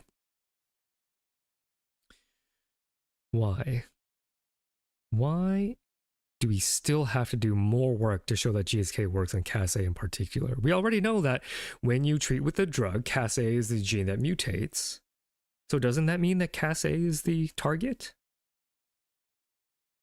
The drug could work on any of the other enzymes in the cycle. Yeah, and then a mutation in KasA could compensate for it, right? Mutation can be compensatory. Correlation is not causation. Thank you, 44 CPU. Thank you so much. Yes, we have proven correlation. We have not proven causation.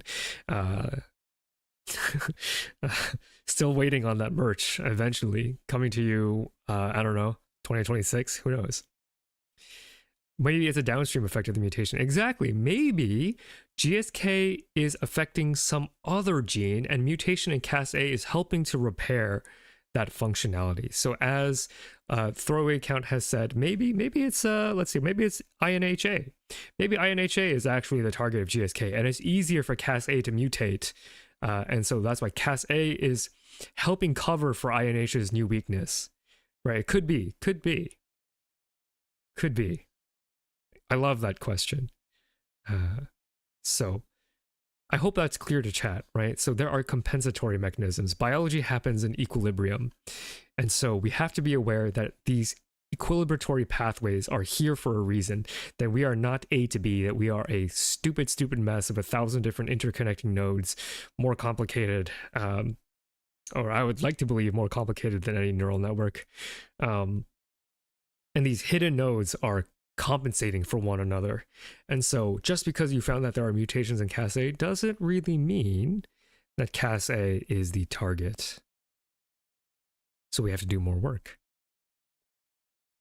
Whoa. Okay, actually, this one is safe to show. No, it's not. Actually, that's a spoiler. Okay, yeah, that's a spoiler. Hopefully that wasn't on screen long enough for anyone to make sense of, but at this point, in what does FAST 1 and 2 do? So these pathways are here to help tuberculosis make their membrane. So if you can't make the membrane, that kills the tuberculosis, right?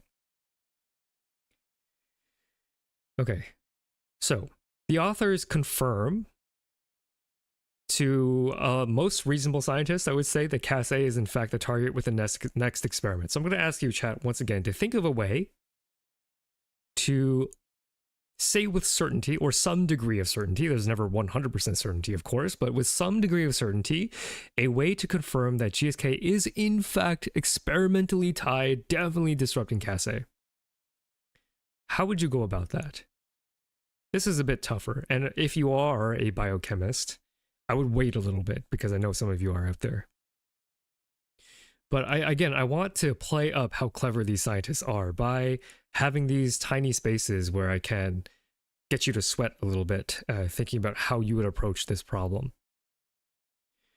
So we have a correlation. KasA mutation is correlated. Isolate KasA and its reactants from the rest of the cycle. Gel electrophoresis, so purifying KasA. And I assume, judging by Themior and Marlin's ideas, that you might want to see if GSK binds KasA to begin with. Could you replace KasA with a different enzyme that does the same job? Hard to find that. Hard to find an enzyme that does exactly what KasA does. Break the cycle, put in GSK and at the TB again. I'm not entirely sure that would narrow the possibilities down, because breaking the cycle is introducing a new variable. Make KasA with a fluorescence tag that brightens when GSK binds. So that's going in line with Marlin's and Themior's hypotheses, that maybe, because what I'm getting at from your answers is that you want to see if GSK and KasA bind. That's okay. That's okay as a mechanism. It's certainly close to what they do, but not quite, because we actually don't really need, in terms of the order of operations, data that claims that GSK binds KasA at this moment. It would certainly be nice, but again, binding is a correlation, not a causation. Edit the genome somehow. Okay. Now we're cooking. I'm going to say that a piece bone is sniffing. If you combine a piece bone's idea and maybe some of your other ideas, maybe you get a little closer. Imitate those mutations without the presence of the chemical. Yeah. A piece bone, you are on it. So we have those mutant resistant mutants from before. And let's just have a look as to whether or not, when we mutate this specific, if we take a normal tuberculosis without any other effects, and we mutate this specific enzyme here, will our drug still continue to work? So this is the crystal structure. So this is already proof that this works, but just to let you visualize, the authors picked this particular mutation. So here we have methionine 277. This is at the dimer interface, so there are two halves of the KasA enzyme, and this is where GSK would bind in these pockets. And so if you mutate this MET 277, if GSK works through this enzyme, then if you break it, then it should no longer work, right? Then we don't have to worry about compensatory mechanisms or anything else. So KasA mutation abolishes the effect of GSK on tuberculosis growth.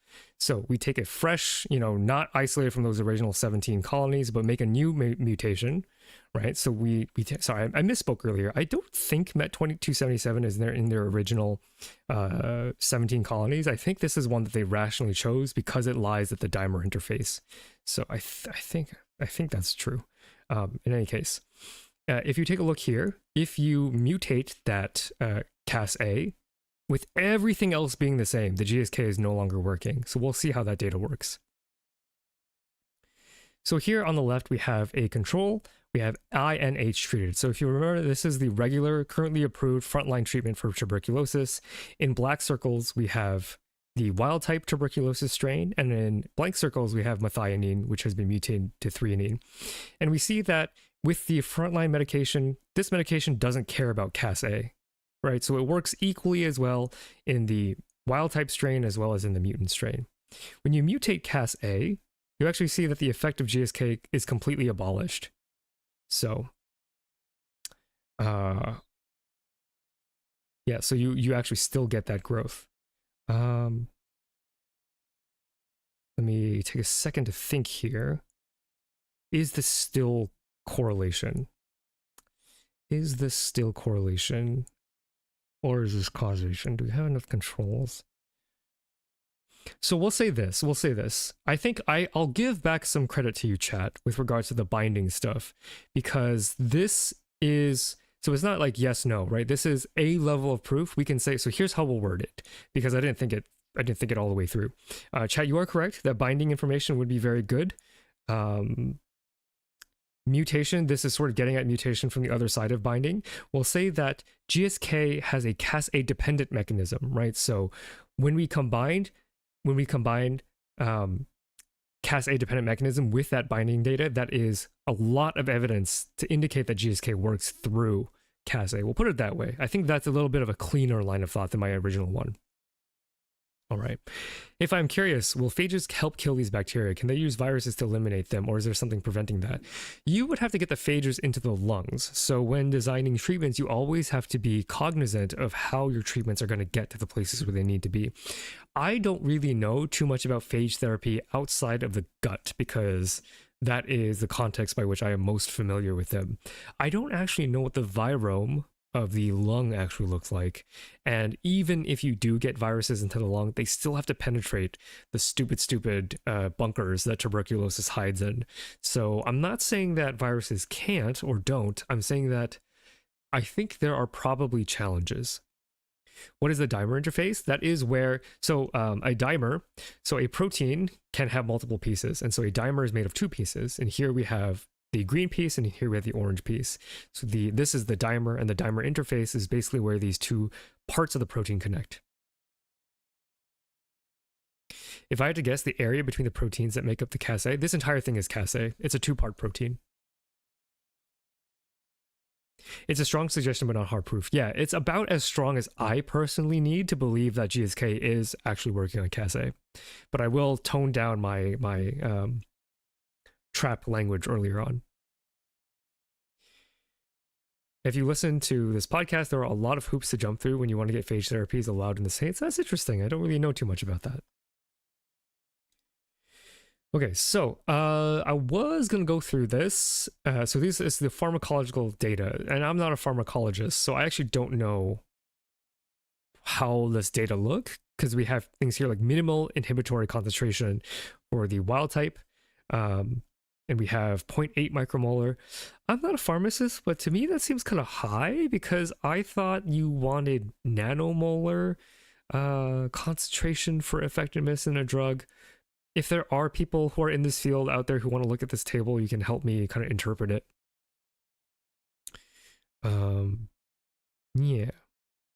It still doesn't prove that GSK acts on KasA specifically. How is this experiment showing something different to the fact that a mutation KasA stops a drug working? That's a very good point. I actually realized that as I was talking.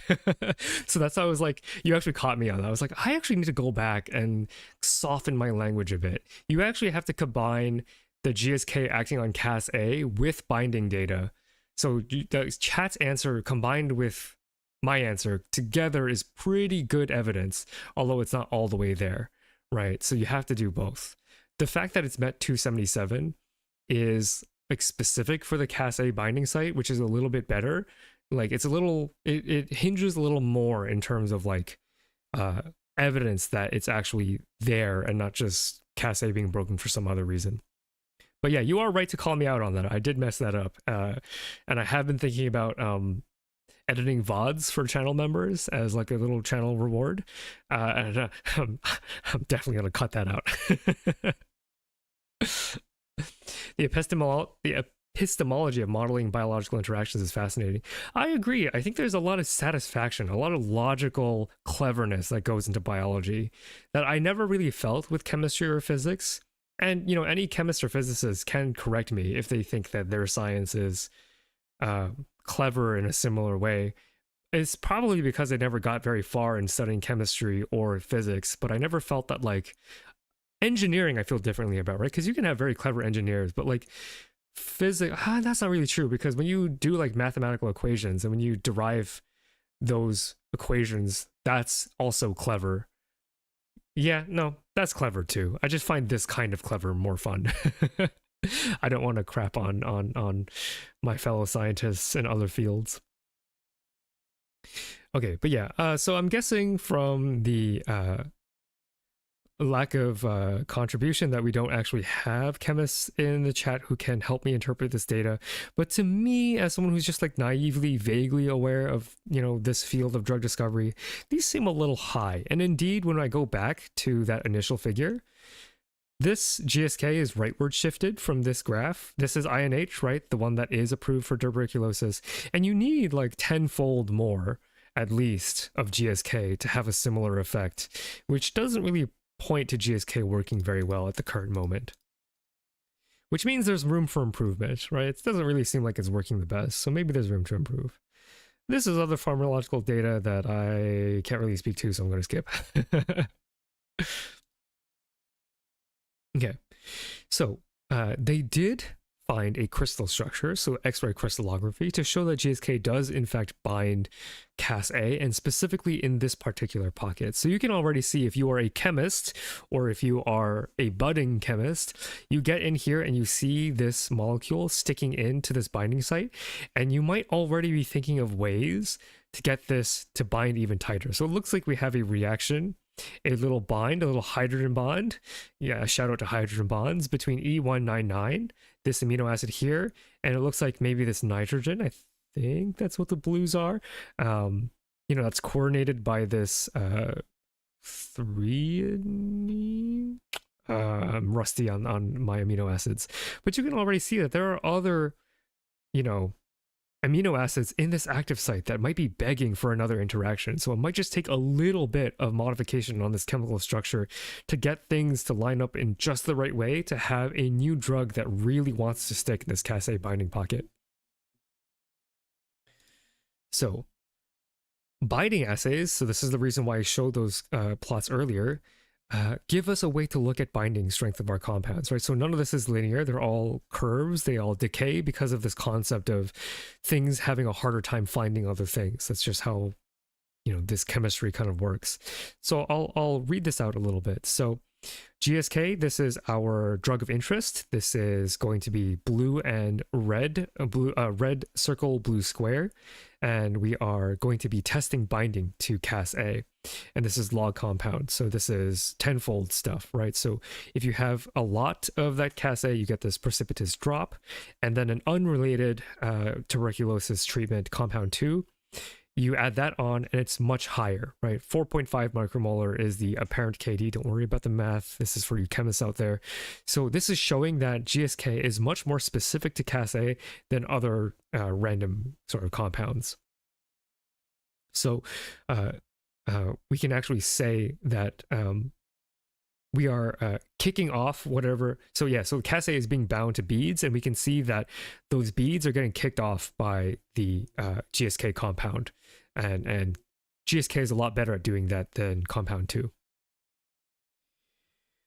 Okay, and on the right over here, we have, what do we have here? PKS. I'm actually not sure what this is. I didn't really have time to look into it. So I'm not entirely sure what we're seeing here. So I'm just going to ignore that. E is glutamic acid, 3 is threonine. Okay, good. I believe I had that right then. Should have maybe an electronegative side chain on the upper part of the ring. Yeah, that's for you chemists. That's for you chemists out there to decide, right? This is where my expertise as a biologist ends. This is for you to have fun with. That is why I have been procrastinating doing Biochemistry 101, because I'm not the most qualified to do it, but I do enjoy talking about it in many ways. Okay. So you can imagine that when you are doing modifications, like how Alexandros is suggesting, that you can compare the efficacy without ever going into a mouse by doing this in a dish first. Again, because we don't want to waste mice. We're not heartless. We don't just subject animals to treatments when we don't need to. And so you can do this binding curve to see whether or not the drug that you make is capable of kicking off the beads faster or better than GSK does. All right. So that is not the entire paper, but it is a portion of the paper just to give you a flavor for how drug design works at the earliest stages. So here are the conclusions from this paper that I've drawn. GSK, this new compound that we've gotten from this super duper large screen, inhibits tuberculosis growth and is a good candidate for drug development. It inhibits TB through KasA, likely because it can form a crystal structure, and when you mutate it, it stops working. But again, that's not like super definitive proof. There could be some other weird compensatory mechanism, and maybe this is just coincidence. Definitely possible. Definitely possible. But it's pretty good evidence, we'll say. At least good enough to start drug development. GSK appears to not be as effective as INH, the current standard treatment for TB, in terms of concentration needed, right? So you need a lot more GSK to hurt tuberculosis than you do INH, but that makes sense. We just discovered GSK. Now it's up for the chemists to play around with it. So GSK co-crystallizes with KasA, enabling biochemists to make chemical modifications to improve upon this scaffold. So this is just the beginning of this process. Why is having a crystal structure important? So A, it confirms that it does bind, and B, it allows you to see how it interacts with the protein. So, putting an electronegative group on top of this ring, thinking about how you can attach different chemical groups to get this to be a tighter fit. That is why a crystal structure is going to be very, very helpful with regards to toying with this process. All right, I think that's actually it. I'm going to tab back to the beginning of the presentation, and I'll take some questions. So chat, any questions about biochemistry or biology in general? Any questions? How does a crystal structure confirm that? So what you're looking at in a crystal structure is literally a picture of how that drug fits into that protein. So that is with an asterisk, right? Because crystal structures may or may not be biological. It's never a guarantee if you're being very careful about extrapolating the truth. But if you take a snapshot of that drug in that pocket, that will... you can imagine that designing a drug that's better than KasA, if you toy with the chemical structure enough that it fits better into KasA, that could be a way for that drug to work better in tuberculosis.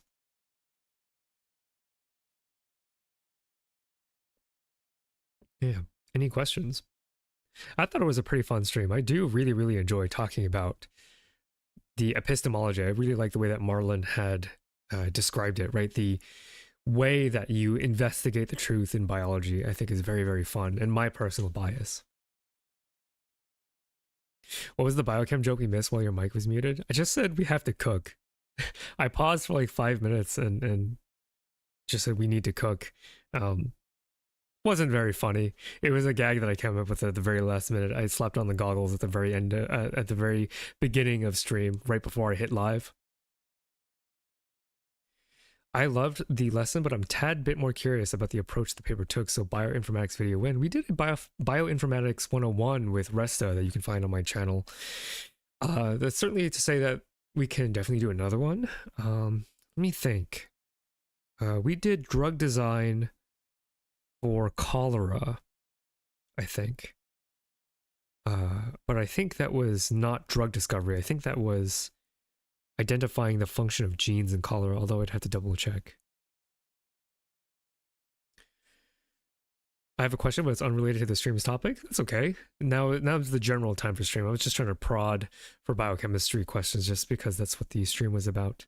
Biochemistry is always really interesting. I enjoy the deep dives into different papers. Yeah, biochemistry is a lot of fun. I stopped biochemistry because when I had to do biochemistry, it was really hard, but reading about it is a lot more fun for me than doing it, because doing it is, it's so much math. Nanomolar is better than micromolar. It's okay for lead compound to be micromolar, I think. Okay, yeah, so this is definitely not fully cooked then, right? Like GSK is not fully cooked because you do want nanomolar and not micromolar concentrations. Now wait for the disappointment when this turns out to be a carcinogen. Yeah. This is why drug discovery is so hard, right? Because you put all this money in just finding a couple molecules that work in a dish, and then you do it in a mouse and it works, and then you do it in a monkey and oops, doesn't work anymore, or something like that. And that is why there will be jobs for biochemists in the future, right? Even AlphaFold will never replace the biochemist job because AlphaFold still needs to be confirmed.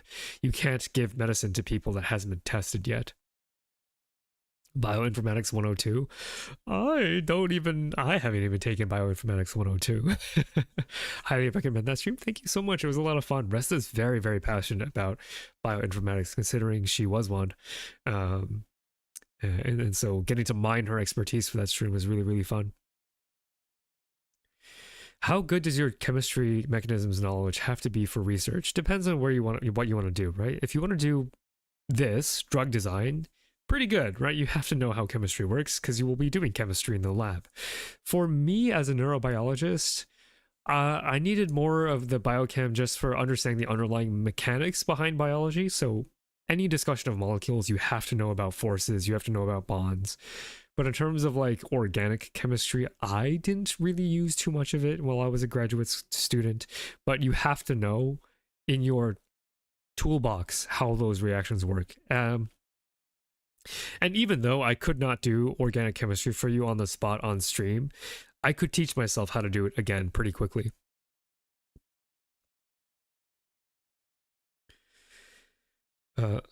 Sometimes you just tank the carcinogenicity with the rationale that you won't need to take it very long / very much. Yeah, that is true. Like, especially if your quality of life with the affliction that you have is so much worse than not having anything to take, that sometimes it's just worth the risk.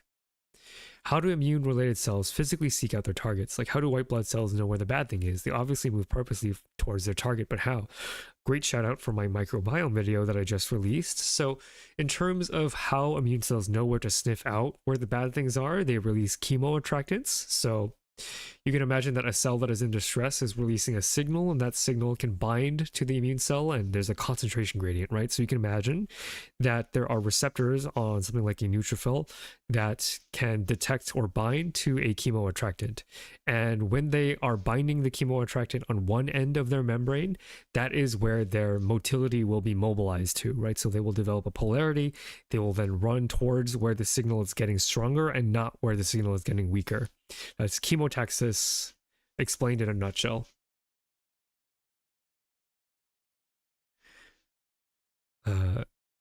What does tuberculosis do? Yeah, highly recommend watching the VOD or my tuberculosis video, which puts a little bit of AdSense revenue into my pocket. Pharmacology is the field that I want to head to. I'm a biochem major undergrad. Thanks for the stream. Thank you for the work that you are hoping to do in the future. I love sort of learning about how this process works. It's not my field of expertise, but I hope I did the field justice. Feel free to let me know if I got anything wrong or if I could have improved on explaining certain topics. I missed this earlier, but does this drug potentially solve the issue of TB barricading itself inside the dead macrophages, or is that still a different problem to overcome? It's a different problem, but because of Lipinski's rule of 5, there's a good chance that a small molecule in particular will be better, as opposed to an antibody, which is much bigger than a small molecule, right? The smaller your treatment is, the more likely it is that it'll make it through that bunker. It's an excellent question, though. Are there more prestigious universities are actually better if you want to study molecular biology? Oh, it's a great question. So here's the thing, right? A name from a name brand university is never going to hurt. But ultimately, you can get an S-tier education at a lot of R1 universities out there, or a lot of state universities even if they're not R1. It's easier to do at a name brand university. That's what I'll say. Because I don't want to be like, oh, you have to go to Harvard, you have to go to Princeton. You don't have to go to these places. But the name brand helps. And that's just the harsh reality, right? You pay and you get into those exclusive groups, and it does open doors for you. But if you go to a university that isn't a name brand university, that's okay too. You just have to work harder to make sure that people understand that you are very good at what you do. Let's see. The complement system is also an important part of attracting immune cells. Yeah. It's not just the chemotaxis, but to give you an idea of a mechanism, just to wrap your head around how molecularly that would work, chemotaxis is a great way to start. When and why does TB suddenly decide to go to war after doing nothing? So when your immune system is weakened, say, for example, you have an immunocompromising disease such as HIV, so the co-infection with tuberculosis and HIV is very, very, very, very, very, very, very serious. Huge deal. Very, very bad. Very, very, very bad. Because people with HIV have shot immune systems to begin with, there is a huge, huge, huge concern with people who have both HIV and tuberculosis. And so especially in patients with immunocompromised immune systems, you can get treatment for tuberculosis, but because the immune system is weak, it can't fight back the tuberculosis.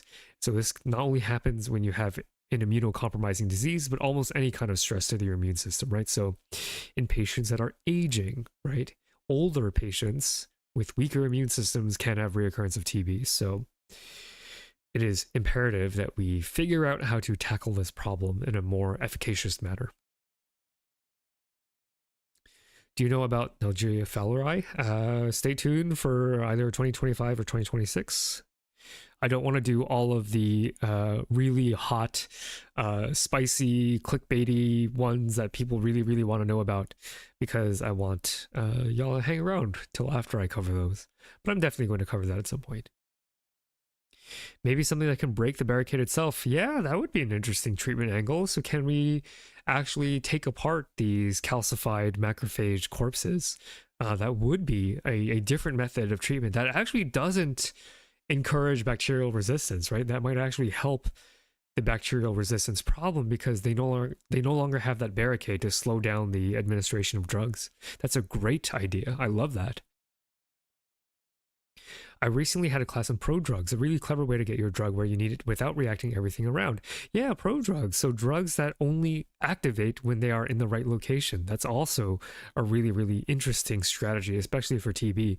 Maybe there's something that TB makes that can be rigged to activate a certain drug, and that would be really cool. Your opinion on chemical biology versus biochemistry?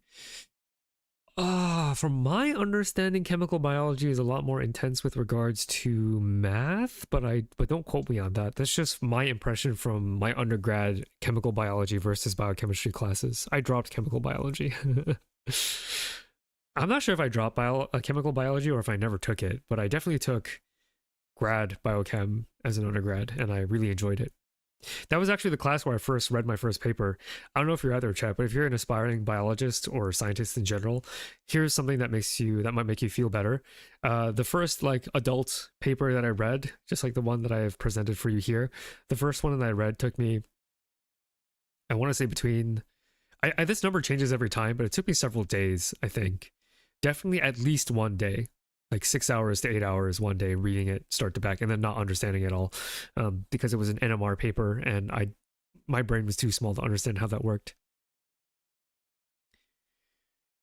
But one day you should do a presentation, but with the most ridiculous animations between slides possible. I want to do a lot of these, and so I often don't have a ton of time to do all the animations. I do think it would be fun though. The decline of the thymus? What do you mean by that? I must have missed that. Neiditch fowleri? I think that's how it's pronounced. Is this the White Death? Yeah, that is what tuberculosis is.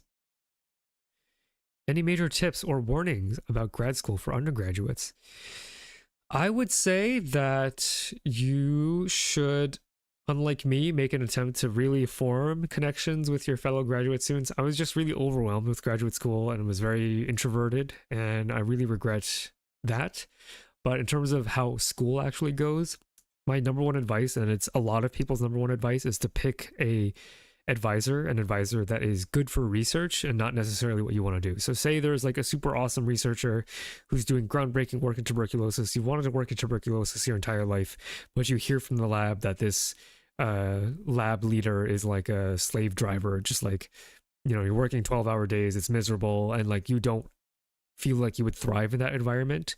It's more worth it to pick someone who's doing something not as close to what your dream is, to get the skills that you would need anyway, and then do something like that in the future, right? So if all you want to do is tuberculosis your entire life, and in graduate school, there's one tuberculosis person, but the reputation is bad, maybe you do something like Vibrio cholerae and pick up a lot of the skills that you would need to fight tuberculosis anyway. And then when you graduate graduate school, you are more or less a complete researcher on your own. And then the PI has less say over your work schedule, generally, because you are a professional scientist at that point. I suggest that you do that because working style is more important than doing what you're interested in, for graduate school. Reading chat. What do you think the least dangerous disease was? I mean, the least dangerous diseases are the ones that you don't even think about getting. And it's really hard to define what a disease even is, right? Because biology is a spectrum, and we define disease as something that causes symptoms that, you know, impact your life. So, I don't know, common cold? That doesn't seem too bad.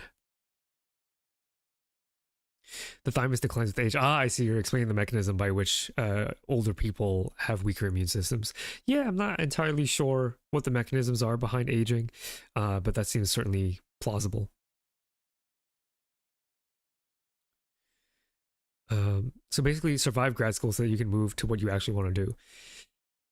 I mean, more than survive, right? You can join a lab that you really love. It's just not the subject that you really love, which is totally fine. It's only 4 to 6 years, and I know that sounds like a lot, but like Vibrio is still a fascinating disease. It's certainly got a lot of interesting sort of behaviors, and the thing is that in America we have a culture of not specializing too early. We have a culture of pulling from different specialties. So often you will be discouraged from attending graduate school as the same undergraduate institution, right? So even if you go to Harvard, they don't really want you to stay at Harvard. They want you to go out into the world and see a different department so that you can begin to pull together different things, because innovation happens at the line between disciplines. So I know that this isn't necessarily the attitude in every country.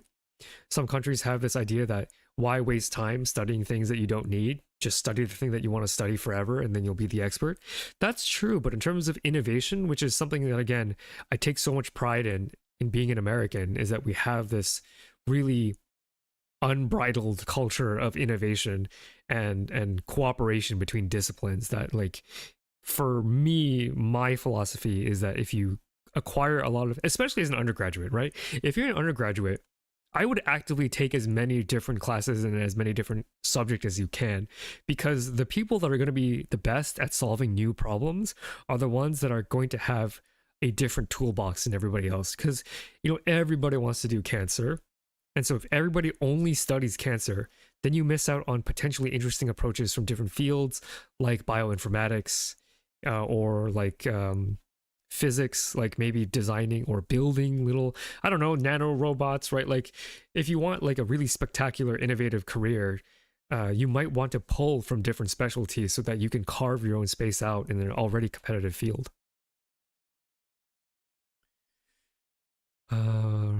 Reading chat again. I just successfully avoided becoming enslaved for my master's. Great, exactly. That's fantastic. I really wanted to work under that team, but I heard horror stories and they turned out to be true. Yes, that is the number one thing that you want to avoid is horror stories. Any considerations about working in academia versus working in industry? You have to love science to work in academia. You have to think about it this way. Are you okay with taking a pay cut to study in the most pure environment possible? Right? Because I'm a deep believer in that, like, you know, I didn't end up being a bench scientist because I don't think that I personally have the skills to be a successful bench scientist. I think my skill set is much more appropriate for communication and teaching. But like for me, I like never want to leave academia. I so very am attached to the enterprise of higher education that I would take a pay cut. I don't really need a lot of money to live. You know, my streaming setup is about the most expensive thing that I have besides like a car.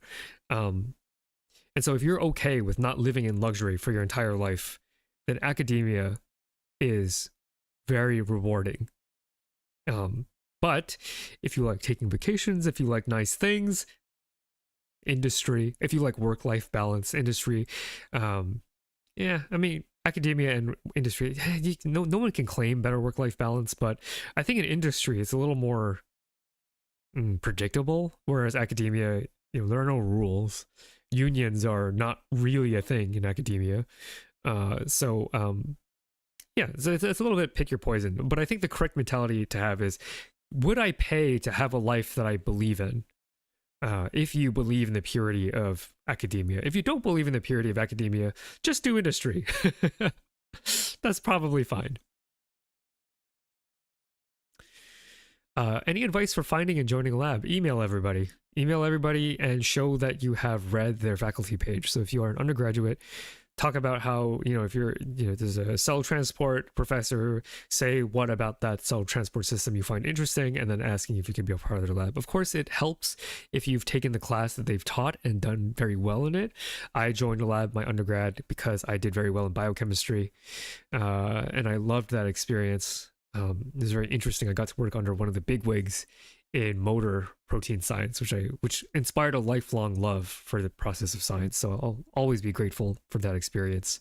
But it just started with me being like, hey, I was absolutely cracked at your class and I TA'd for you. Can I do research for you? That's like, I think the best way to go about it. If not, then just emailing with like a short thing being like, can I do research? Here's why I find your research interesting.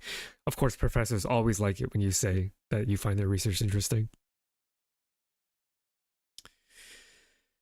My reason for not entering research, if it isn't too personal. So I manage anxiety very poorly, and I feel like if you are a researcher, your entire life is anxiety. And I just don't, I like chill. I'm so happy in my current position. Like, I go home and sometimes I have to grade when I'm home, but it's just, grading isn't like critical thought. Like, I'm not, Toxo remembers I'd go home some nights and I'd be up till like 9 p.m. drawing on a whiteboard, like the crazy, whatever the show is from, where he's connecting the red threads. Conspiracy theorists be like, what if this protein interacted with this protein? What experiment could I do? How long would it take? Would it be useful? What can we learn? Is it correlation? Is causation? Every night, because you never have the ability to turn off your brain, because if something isn't working in the lab, I found it very hard to disconnect. Whereas teaching, sometimes our students like weird and make my job a little more difficult. Sure. I don't think that's controversial to say, but for the most part, it's a very manageable life. So I chose having that kind of life over a life of research. And also my career advisor, and I've told this story several times, but it's worth hearing every time for a new audience. Oh, by the way, since we are at the end of stream, let me go ahead and plug the Discord, because there are a lot of people around who might not be in the Discord yet. Yeah, let me plug the Discord. Yeah, where was I?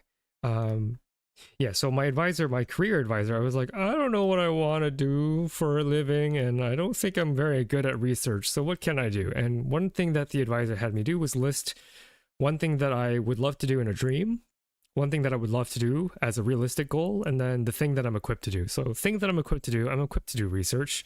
I wouldn't be very good at it, but I could. I'm qualified. And then the dream job would be, I want to be Neil deGrasse Tyson. I want to just talk about science. I'm great at talking about science, or at least I think so. YouTuber is a good evolution of that concept. And then the realistic job would be teaching, right? Where I get to do the thing, but somebody pays me. And so the career advisor also asked me, when you are in the zone, like, when do you find that you're in the zone? Like, you're in the flow state, like a state of mind where, you're vibing, you're doing good work, you're really good at it, you're feeling yourself, you're happy, you're motivated. And I'm like, journal club. I don't feel like I'm in the zone when I'm pipetting or making a buffer or dissolving or measuring dry goods in a balance. Like, I'm not in the zone then. I'm in the zone when I'm explaining science. I'm in flow right now, right? I'm having a good time. I'm yapping. And so ultimately, that's why I decided on teaching over research, because I'm much happier in this position than research. Okay, catching up on chat. In terms of helping with speculative biology stuff, maybe if the chat slows down, but maybe I'll do that later, because that sounds like it would take some time. Government research is a third path from academia and industry. Definitely need that. We always need researchers who are doing things like testing our water, or like doing animal research, making sure our agriculture is still working. The thing with government jobs, though, is that they don't pay very well. I mean, of course, if you work for the government, your benefits are often very good. But pay can be an issue, especially if you're in a high cost of living area. But I highly recommend that. That is like like some academics burn out because they feel like their work has no meaning. Like they publish a paper, they worked really hard on it, and they get like 5 citations. If you do science for the government, you are making a direct impact on people's lives daily, right? Like making sure our food is safe, making sure our water is safe, making sure the environment is taken care of, all that good stuff that is directly meaningful. So I think government is a really good opportunity there.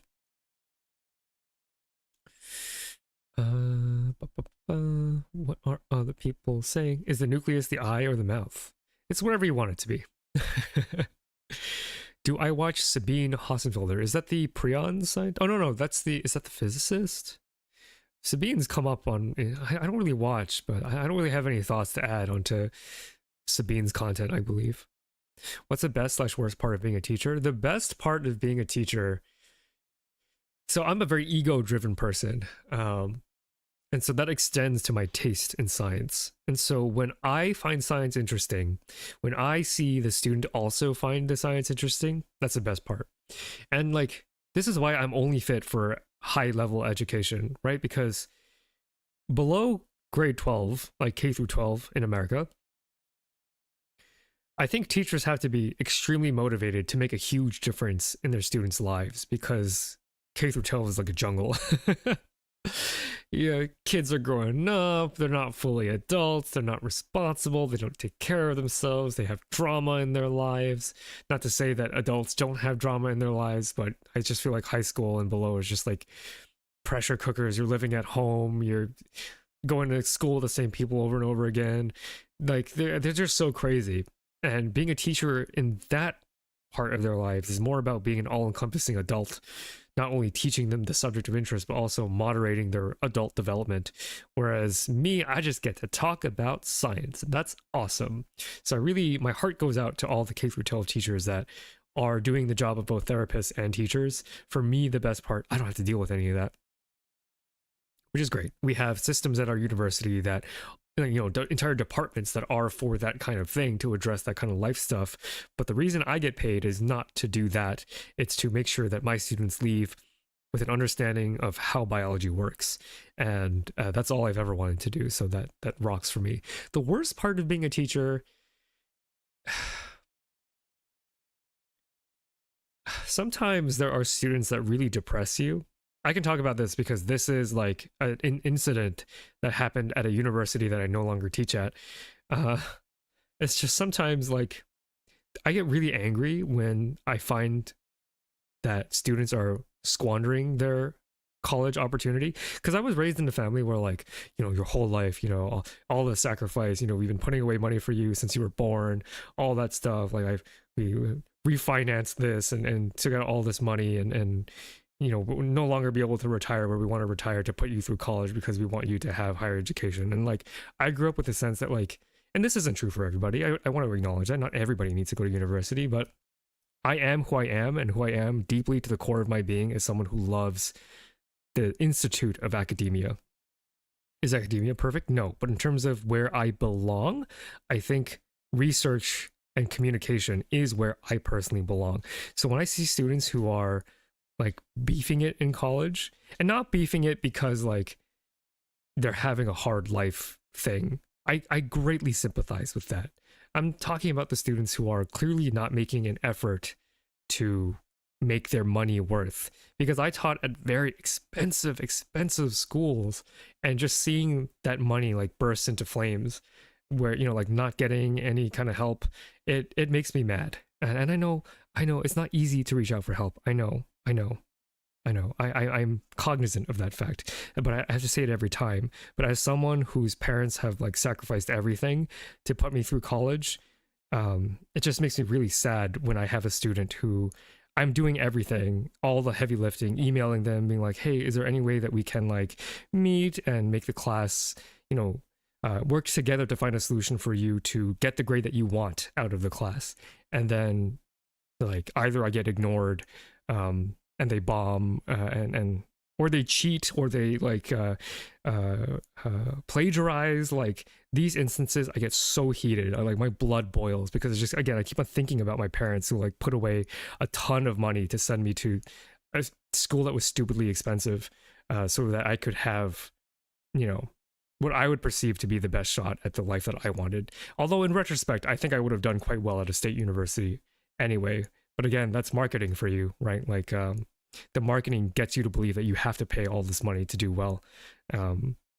But yeah, so that is my rant. The worst part is when given the opportunity to do well in this study, just beefing it.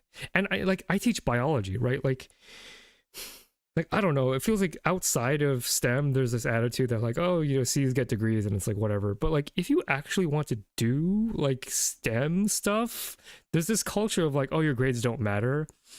They kind of do if you want to do research.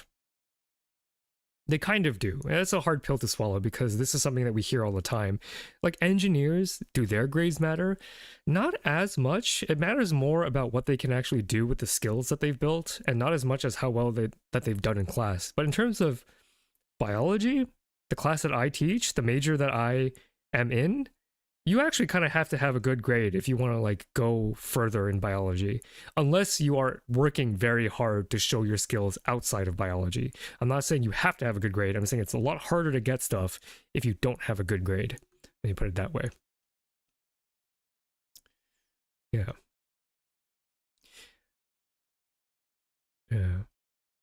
So I've been yapping about that, but I am very passionate about making sure that every student gets what they want out of university because it's not free, right? Like you will be in debt for so long in America paying for stupid college. Like why even come if you're not gonna like, I don't know, that's so messed up. I don't know. Again, not every degree needs that high grade, but if you want to do biology, why? Like, why? Let me tell a story that's making me feel this way because I feel like I'm coming off as prejudiced. I had a student who, plagiarism is not appropriate for the college level. Don't plagiarize. It's very easy to tell when whole sections of a lab report have been copied. And so it is the dumbest waste of money to go in to get a degree in biology because you want to be a doctor, because you want to go to medical school, where it's a lot harder to cheat.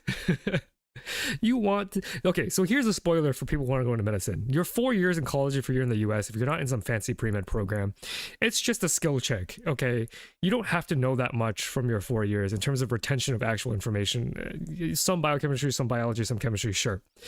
But medical school and undergraduate, those 8 years, that you spend in classes, a lot of that is skill checks so that when you actually learn the stuff that you have to learn in medical school to be a good doctor, you're not overwhelmed. Like the MCAT, for example. Do you have to know how physics works? Not really. To be a physician, like that's not useful, but what does it mean? If you can do well in the physics portion of the MCAT, what it means is that you can force yourself to study. And so here I am teaching a class full of pre-meds, like 90% of this biology program is pre-med. We have a student who is plagiarizing a lab report at this name brand university that costs hundreds of thousands to go to for your 4 years. That is just like the ultimate disrespect to your parents, and I find that to be just so insane. I mean, I don't know that their parents paid for the university, but in terms of like, I got rejected from this university. I applied early decision to this name brand university. They didn't take me. I would not have plagiarized my lab report. Like, that's insulting to everybody else who deserves that seat better than you do. And I don't feel bad about it. Like, if you have imposter syndrome because you procrastinate, I think you kind of deserve it. Or not procrastinate, but plagiarize. And you are pre-med. Like, again, plagiarism and other majors where like your grade doesn't really matter, but if you want to be a doctor and you're cheating the process of being a doctor, I get very mad. Get very mad. Yeah, she's a physicist, but lately she talks about the problems in science and academia, so I wanted to know if you share the same opinion. Let's be real, science isn't perfect. Like, is Sabine criticizing science in a way that is constructive? I don't know. I don't watch their content, but I prefer to be an advocate for science versus a critic. And now we need both people, right? We need critics to sort of check the power of academia, but we also need advocates so that science continues to get funded. And that's just what I'll say. Was talking to a master's student who felt that in the past year, people were acting real childish during lectures. Yeah, it's just such a waste. It's so much money. I want to be a professor, but I don't know. It's daunting now. Also, the job market sucks in Mexico. Yeah, I mean, that's fair. Professors have a very tough job. Not a lot of positions, very hard. But every professor I've ever met has been like cracked out of their mind in terms of like qualifications. Like they've all been incredible on their own. Like you just hear them talk and you're like, God dang, will I ever be that good? So it's certainly very daunting. I also wanted to be a professor when I was young. But why did I want to be a professor? I wanted to be a professor so I could lecture. I didn't want to be a professor so I could change the world through my research. In my heart of hearts, I wanted to be a professor because lecture seemed like a lot of fun. North Americans having to pay like $1 trillion for college will never not be insane to me. It's capitalism, baby, and deregulation and defunding of our central systems. So that's what we are. America is not all good. It's not all bad either, though. I really feel like these days with the availability of ChatGPT and similar, why are you even attending college if you don't feel like it's important to do the work? I know a lot of students are going because their parents think it's the right thing to do. And I know, but like, I don't know. It's just so sad. It's just so sad when you have someone squandering a spot that could have gone to someone else who would have been motivated to work hard. That hits hard. I've only now realized how much opportunity I've wasted to do grades. I don't mean to like shame anybody. Like if you are bombing because you're having a hard time in life, like I totally get that. Like for me, I had mental health struggles in college too. And I didn't reach out for mental health at all. Which was a mistake. It's fully a mistake. But if a teacher like emails you going like, hey, is everything okay? Like that should be like a wake-up call. That should be a wake-up call to be like, maybe I should like get like help. Because as a teacher myself, I reach out all the time when students are struggling. I will email multiple times being like, hey, we both want you to get a high grade, but I cannot gift you a high grade. I cannot just serve you a high grade on a silver platter. You have to earn it. But I am willing to walk through coals to help you earn it. And if you just ignore me, that it makes me sad. Makes me really, really sad. It makes me feel like my efforts are wasted. I love Phi's medical school soapbox. I used to tell students in my graduate school to not go to medical school. Back then, I would not get in trouble for it. At my current job, I would definitely get in trouble for it.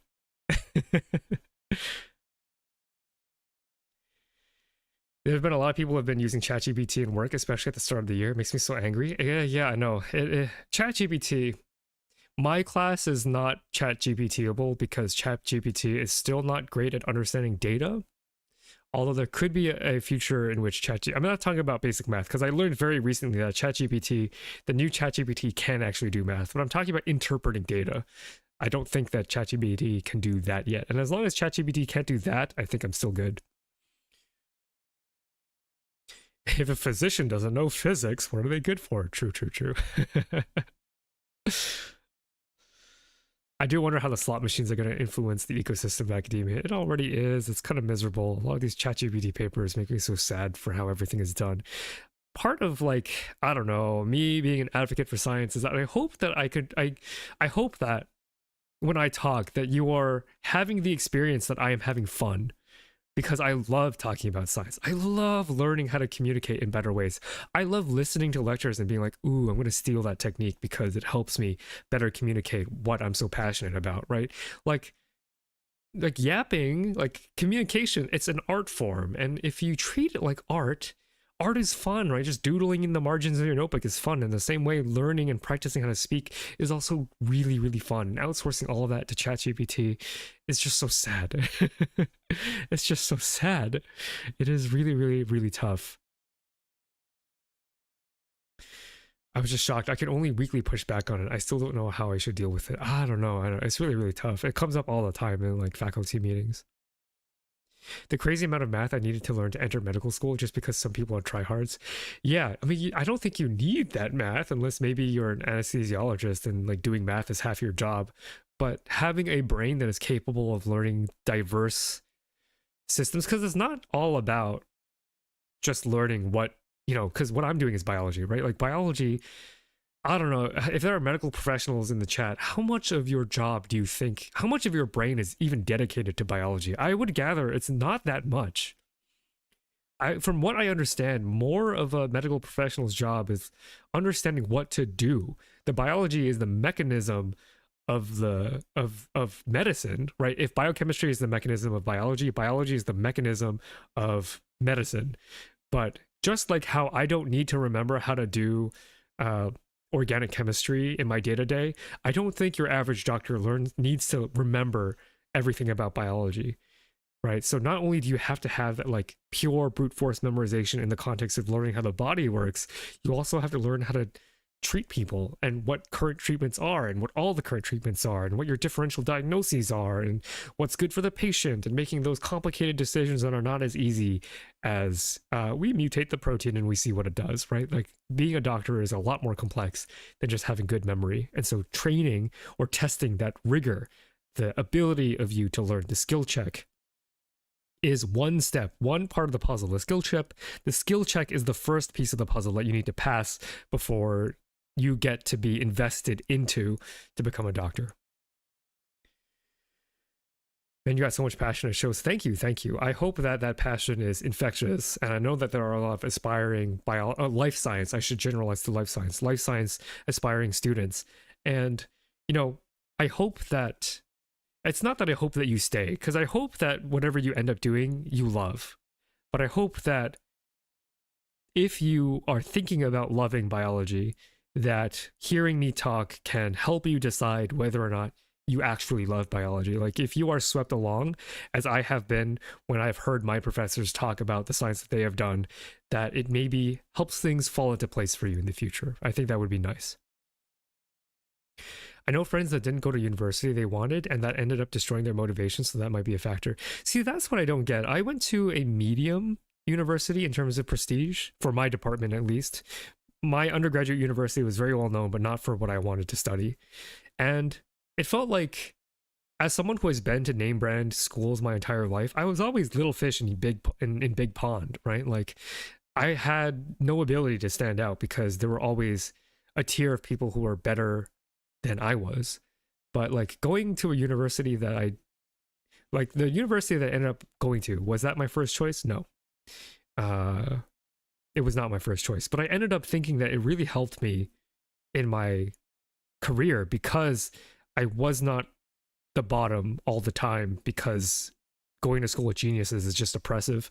And that helped me build a little bit of my confidence, which is the opposite reaction of, I think, what you're saying, like KasA Hyujin, where I was like, oh, it's not like comparing where like I'm smarter than this person, right? But like feeling like, oh, I am not the worst in this group. Like it's not that I'm the best, but like comparing myself to my fellow students. And I know comparison is a thief of joy. Comparison is a thief of joy. Don't compare yourself to other people. Blah, blah, blah, blah.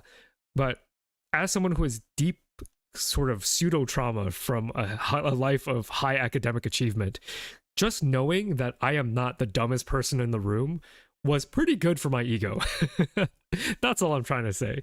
I wasn't like I am lording over everyone else. It's not like that. It's more like I am on pace, on track, competing instead of being washed out.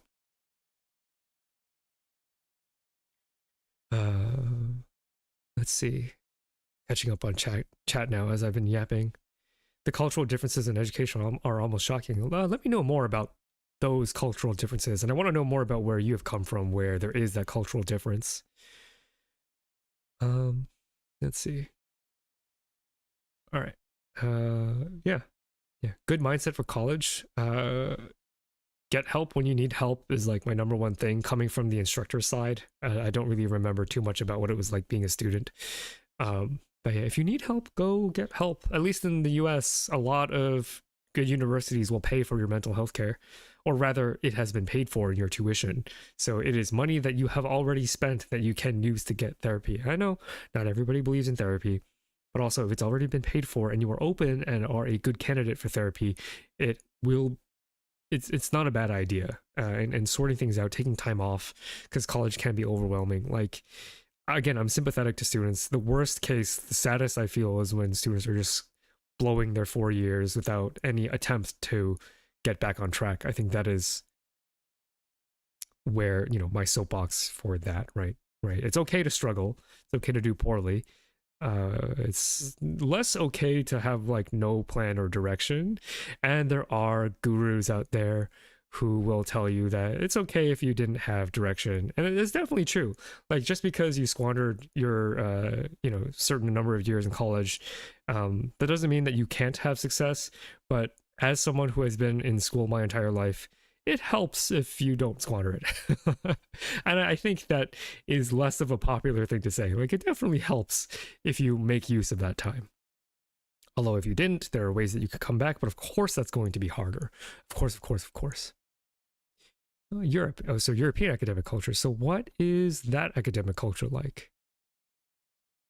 What would your suggestion be to someone who gets discouraged by a professor that docks points off out of personal spite? Okay, so you're going to have to talk a little bit more about that, because I have some insight from the instructor's point of view.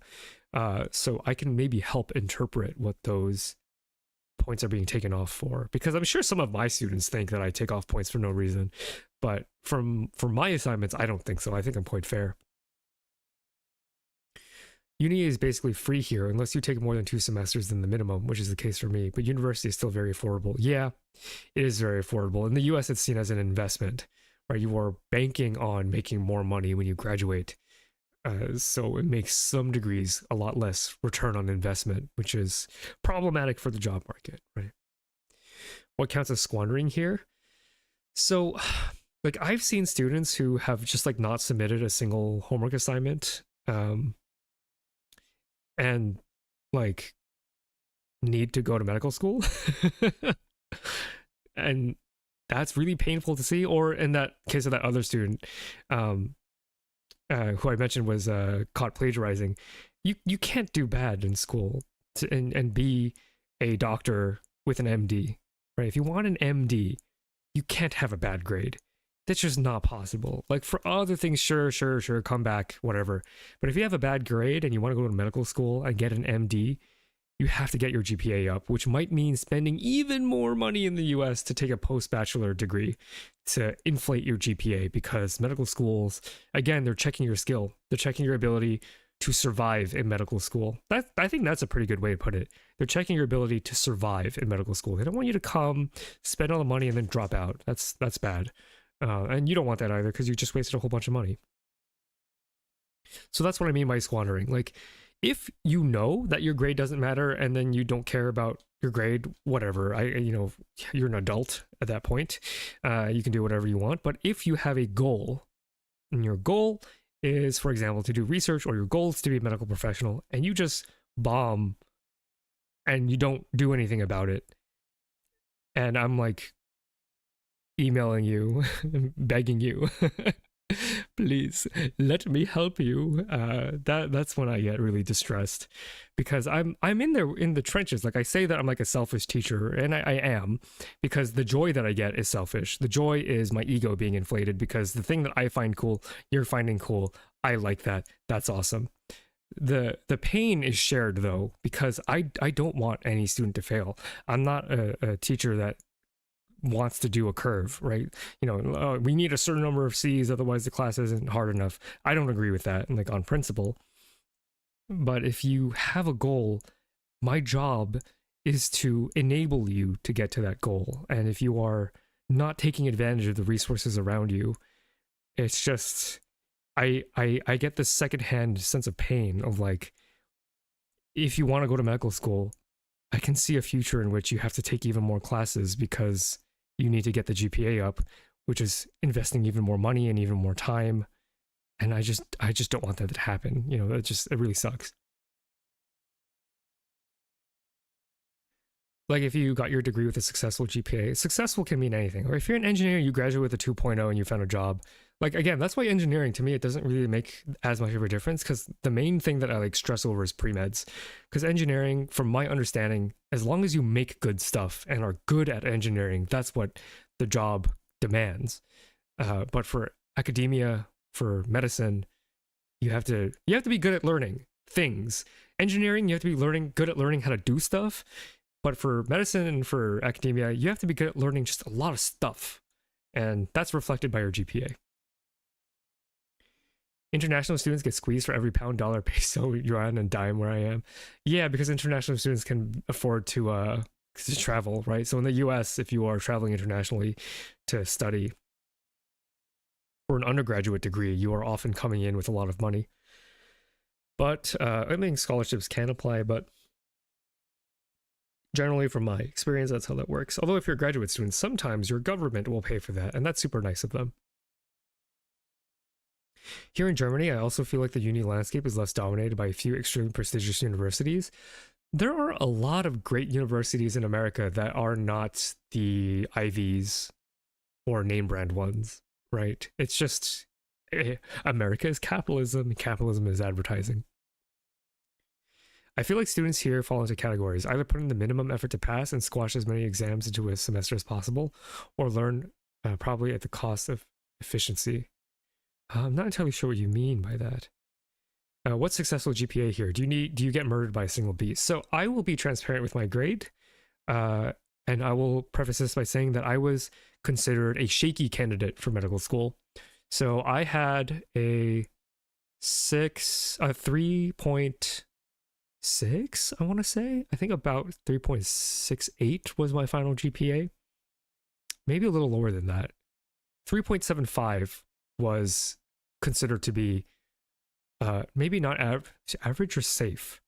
Whatever the case may be, is that my GPA was hurting my chances to get into medical school.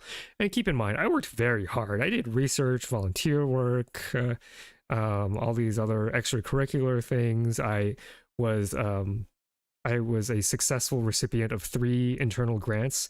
One of those grants was for the Howard Hughes Medical Institute. So like, I was like, I want to say I was pretty good in terms of like what I was doing. But even I don't think I would have gotten into a good medical school on my first try. So like knowing how hard it is to get into medical school, it just makes me stress out when people are not there, despite. And I know that like as an adult to another adult, I can't force anybody to do better. But it's like, I'm here, staring gaggers. My office hours are here, here, and here at this time. My door is always open. You can come in and chat, you know, et cetera, that kind of thing. Off the top of my head, there's at least a couple that I can recall. Oh, I'm not going to be able to pronounce those. But even then, it wasn't a massive divide. I kind of wonder what that does to the academic culture of Europe, to have less of this idea that you need to go to name brand universities. For engineering, caring enough to get the high grade, however, can make school a lot cheaper. That's true. That's true. Again, it never, ever, ever hurts your chances to get a good grade, because there's this culture of like these, for lack of a better term, like F-boys who are like, you know, you could just drop out and do and start a Facebook and do a Microsoft or whatever. Sure, you could, but how many Zuckerbergs are there out in the world, right? If we're playing statistics, if we're doing math here, if we're doing the calculus, how likely is it that you will be one of those people? Not very high. So I recommend stay in school, kids. Talking about student archetypes, I'm interested in what you see from adults in college, the ones that are like in their 20s and going to college for the first time. I'm 24 and just applied to college, and I'll be 25 going into this fall semester, having graduated high school but never having gone to higher ed. So I don't actually have that many going in at an undergraduate level in your age range. I have seen students that are much older than you, like maybe in their 50s and 60s, who are there just to have a grand old time, which I really do appreciate. Continuing adult education is awesome. I would love to make a job teaching adults. Students are great, like young students are great, because, you know, they can make careers out of they have the time to make careers. But like teaching people who are like retirement age, who just want to feel like they want to go back to school and want to like hear about cool research, I would like that would be a very cool job to do as well. And then they don't stress about grading, because then it is the pure original inception of the university model of just being there to become enlightened, gentlemanly scholars of the academy, back when universities were like that. What I have seen is that the people who I went to graduate school with, who took time off to work in between, were like really good. The ones that were a couple years older than me, because they had time to like not only, figure out how to have a work-life balance because they had jobs, but also they had just had a lot more experience under their belt, so they were a lot more kind of motivated, and disciplined is a big thing than I was when I was starting out in graduate school. So I would say that like it's maybe a little more challenging for the social aspect of college while you are there, but continuing education is always awesome. Like I am a firm believer that if you can afford to go to college and you know what you want out of college, then there is very little risk of going to college. It's in instances where like you go to college because you just feel like that's the thing to do.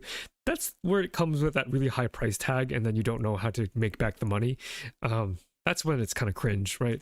And again, you don't have to have your life figured out by the time you're in college, but like having an idea can help you make a return faster, and it's a little, just like a little safer in terms of figuring out where your money goes. I feel like applying and not going to school not fresh out of high school already shows more initiative and drive than a 17-year-old who's just doing it. Exactly, exactly. I think I would trust a 25-year-old in my class to actually go home and study the way that I want them to study than a 17-year-old. Like if I say, because you know, we kind of break up our assignments so that no one is cramming everything at the last moment. I would trust that a 25-year-old takes that structure to heart and really abides by that rule versus a 17-year-old who's, you know, been the smartest kid in their school and valedictorian and then getting slapped with the difficulty of college for the first time. So I think you are in a good position. I also, just by the way, I feel like I'm the smartest I've ever been in my entire life at my current age, at the hag age that I am. Like in terms of my capacity to learn, like you say, oh, when you're young, it's easier to learn. When you get older, once you've been through enough learning, I think you are much more capable of teaching yourself how to learn. Yeah, okay, language maybe, right? Because there are just neural mechanisms of maturity that are going on, and maybe you need to hit a critical period before, you know, and maybe there's that for language. But for science, I think we age like a fine wine, right? Like seeing patterns in biology really helps. Like the idea that I showed earlier in stream of like the idea that molecules are finding each other in a kind of way, bumping into one another and having to search to complete the reaction. That idea of equilibrium, or the fact that it is nonlinear, that underlies a lot of biochemistry. And so I feel like if I were to take a physics 101 class, I would probably do better now than I would in undergrad, not because I took physics 101 already and I'm vaguely familiar with the concepts, but because I think my mind is legitimately more agile now than it has been in my entire life. So if you are a little worried about being a little older, I wouldn't be. I think at 25 you're probably going to be pretty good, maybe even better than some of the younger students.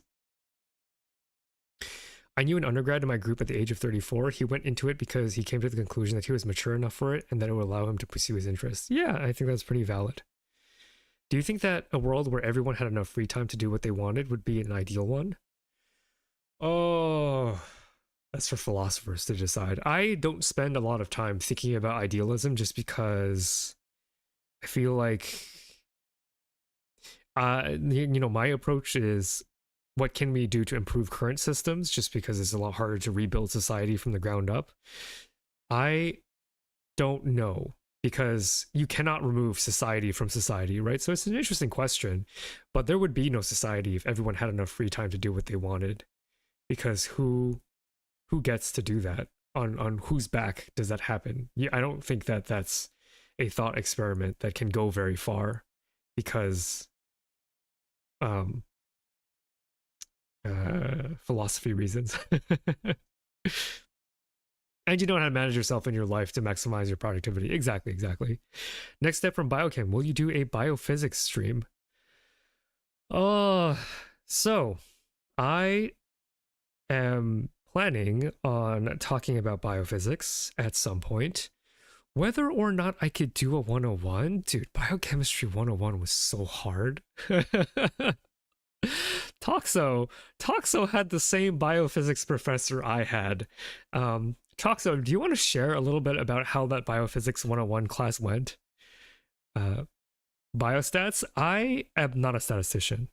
I had a collab with Mylan on my microbiome stream who contributed a lot of statistical knowledge, because I myself am not a great statistician. So I would not be able to give a Biostats 101 on my own. if I were to find a collab partner, or if anybody wants to recommend me a collab partner, I would be much more able to do that, because it's not like I have zero background in biostats. It's just like I'm not very good at it, and so I wouldn't feel comfortable teaching it. Biophysics was even more traumatic than biochem. Truly zero of my brain understood. Oh, dude, biochem class was so bad, dude. The professor was this like very old school person who would spend the entire time starting from a formula and then deriving the formula that we would need to use, and then that would be the entire class. It would just be the derivation of a formula. Here's the thing with math. For math students, for students who live and eat math, like live, breathe, and eat math, I get that, how that totally works for them, right? Like they're, you know, if we were a video game and we had different stats, right? I think math students OP. Like I think I am the most jealous of math students, because if I could have a mathematician's brain, oh, I think that would be a lot of fun, right? I think that in terms of jealousy, that ability to think in the abstract must be so cool, but I can't do that. So when a physics professor just stands up, writes a bunch of formulas on screen, and then shows the derivation, I learn very little of that. There has to be use cases and practice. And you could say, well, it's up to you to practice on your own. It's like, is it? You need an answer key to practice on your own. And like, it's very hard to find these resources online for free. You could argue that there are textbooks, but you have to pay for textbooks. Like, hot take, I think a good lecturer can teach you everything you need to know without a textbook. Textbooks are references. They're where you go when you need a question answered. But in terms of the big strokes, like I feel like I shouldn't need a textbook to understand biophysics. I feel like there's probably a way to teach it where you can have it be effective. And I don't think this professor cared a lot about making sure that we understood the use cases.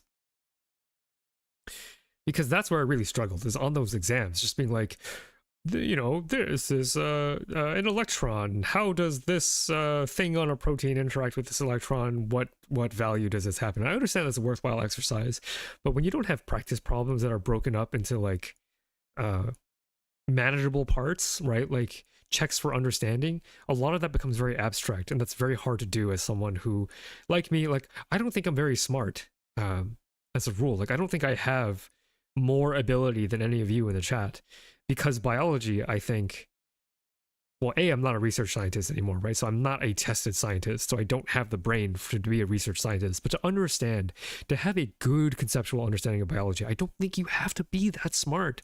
You just have to take the time to just read things over and over again and use your imagination, which maybe I'm trivializing it. That's definitely true, but I think it's easier to use your imagination to imagine molecules bumping into one another and to watch a YouTube video than it is to abstract how an electron acts on a wave abstractly. To me, that seems a lot more difficult.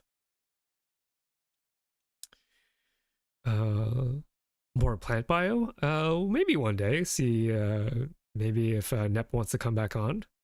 What even is biophysics? Such a good question. I'll answer that in a bit. I will get back to that though. A stream about some cool biophysical assays could be neat.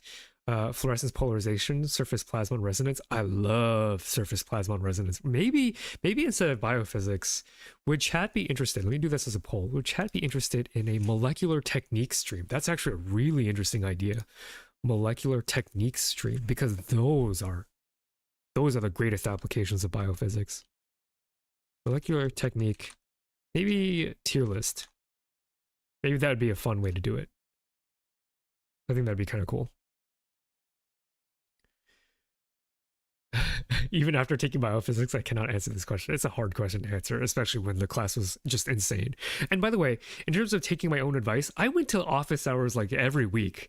I tried to extract as much help as I could from the system as I could. I still did not do as well as I wanted to.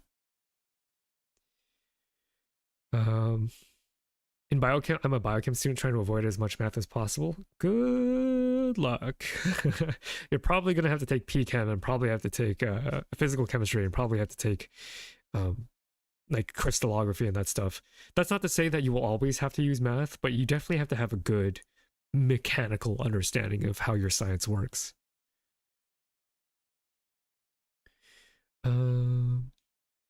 What are your thoughts on teaching biology through rote memorization rather than emphasizing conceptual understanding? In my country, schools tend to prioritize testing memorization skills. Okay, biology, here's the thing.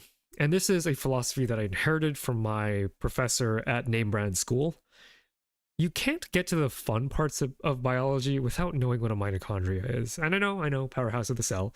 But before you get to do the fun things that I show you on stream, like, again, the way that I structure my lessons, the goal, and I've said this multiple times on stream, the goal of my channel is not to teach you biology, it's to teach you how to think like a biologist. If I wanted to teach you biology, I would actually have you do all of the memorization stuff. Because here's the thing, if you want to be a good biologist, A, you have to know how to think like a biologist, which is what I'm teaching. But B, you have to know the entire toolkit of the cell. You have to know the entire toolkit of the cell because you don't know what part of that toolkit you will need for your problem, right? So for example, my problem that I was investigating in graduate school had to deal with a couple of different things because I was rotating between labs. So one lab that I was learning, that I was rotating in had to do with bacterial persistence, how bacteria survive treatment with drugs without evolving, right? So nothing changing in their DNA, some bacteria just go into a hibernation state. And so to do well in that rotation, I had to remember everything I learned about bacteria and how they work and be able to remember how that differs from how we work, right? And that's a lot of memorization that has to happen. I had a rotation about embryonic development, right? And that's an entirely different thing from bacteria, entirely different thing because bacteria aren't embryos, right? And so cramming together everything I learned about how you go from sperm, egg into a little embryo, you know, that's an entirely different part of biology. And like you would not be able to succeed in that rotation if you don't have a baseline knowledge of how embryogenesis works. And you only get that by learning everything. Now, do you have to remember everything all the time? No. I mean, even professors have to go back and refresh, right? No one's expecting you to have perfect photographic memory, but you have to test well. And what does that mean? As an instructor, I still believe in rote memorization because if you learn it once, it's okay that you forget it 2 days after. I'm actually fine with that you don't retain it after you take the test. Why? Because taking tests actually help you remember in the long term when you reignite that memory. When you have extinction of that memory, okay, I forget everything about how glycolysis works.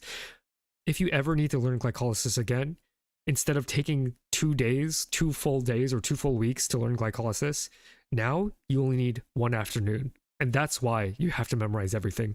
Not because it has to stay, but because in order to do biology well, you have to have a working knowledge of how things work. And again, you might not even know what you need to know. Say, for example, you're interested in embryology, you know, how an embryo forms in graduate school.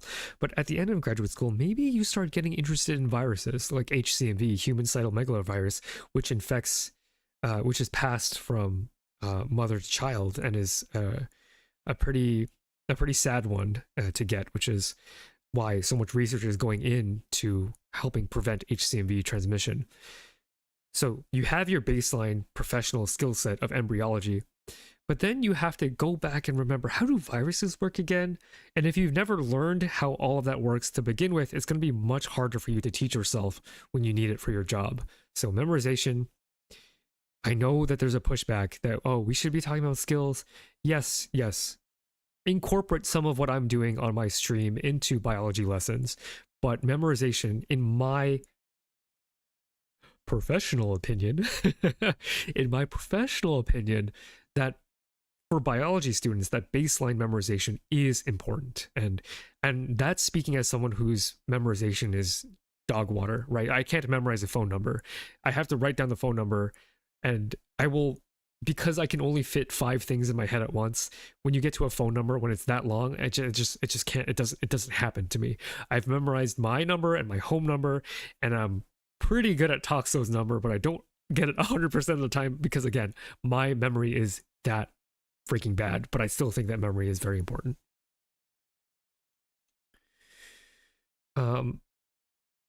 So it looks like a lot of you would be interested in biotechniques, which I am very happy to oblige. I think some of those are some of the coolest things.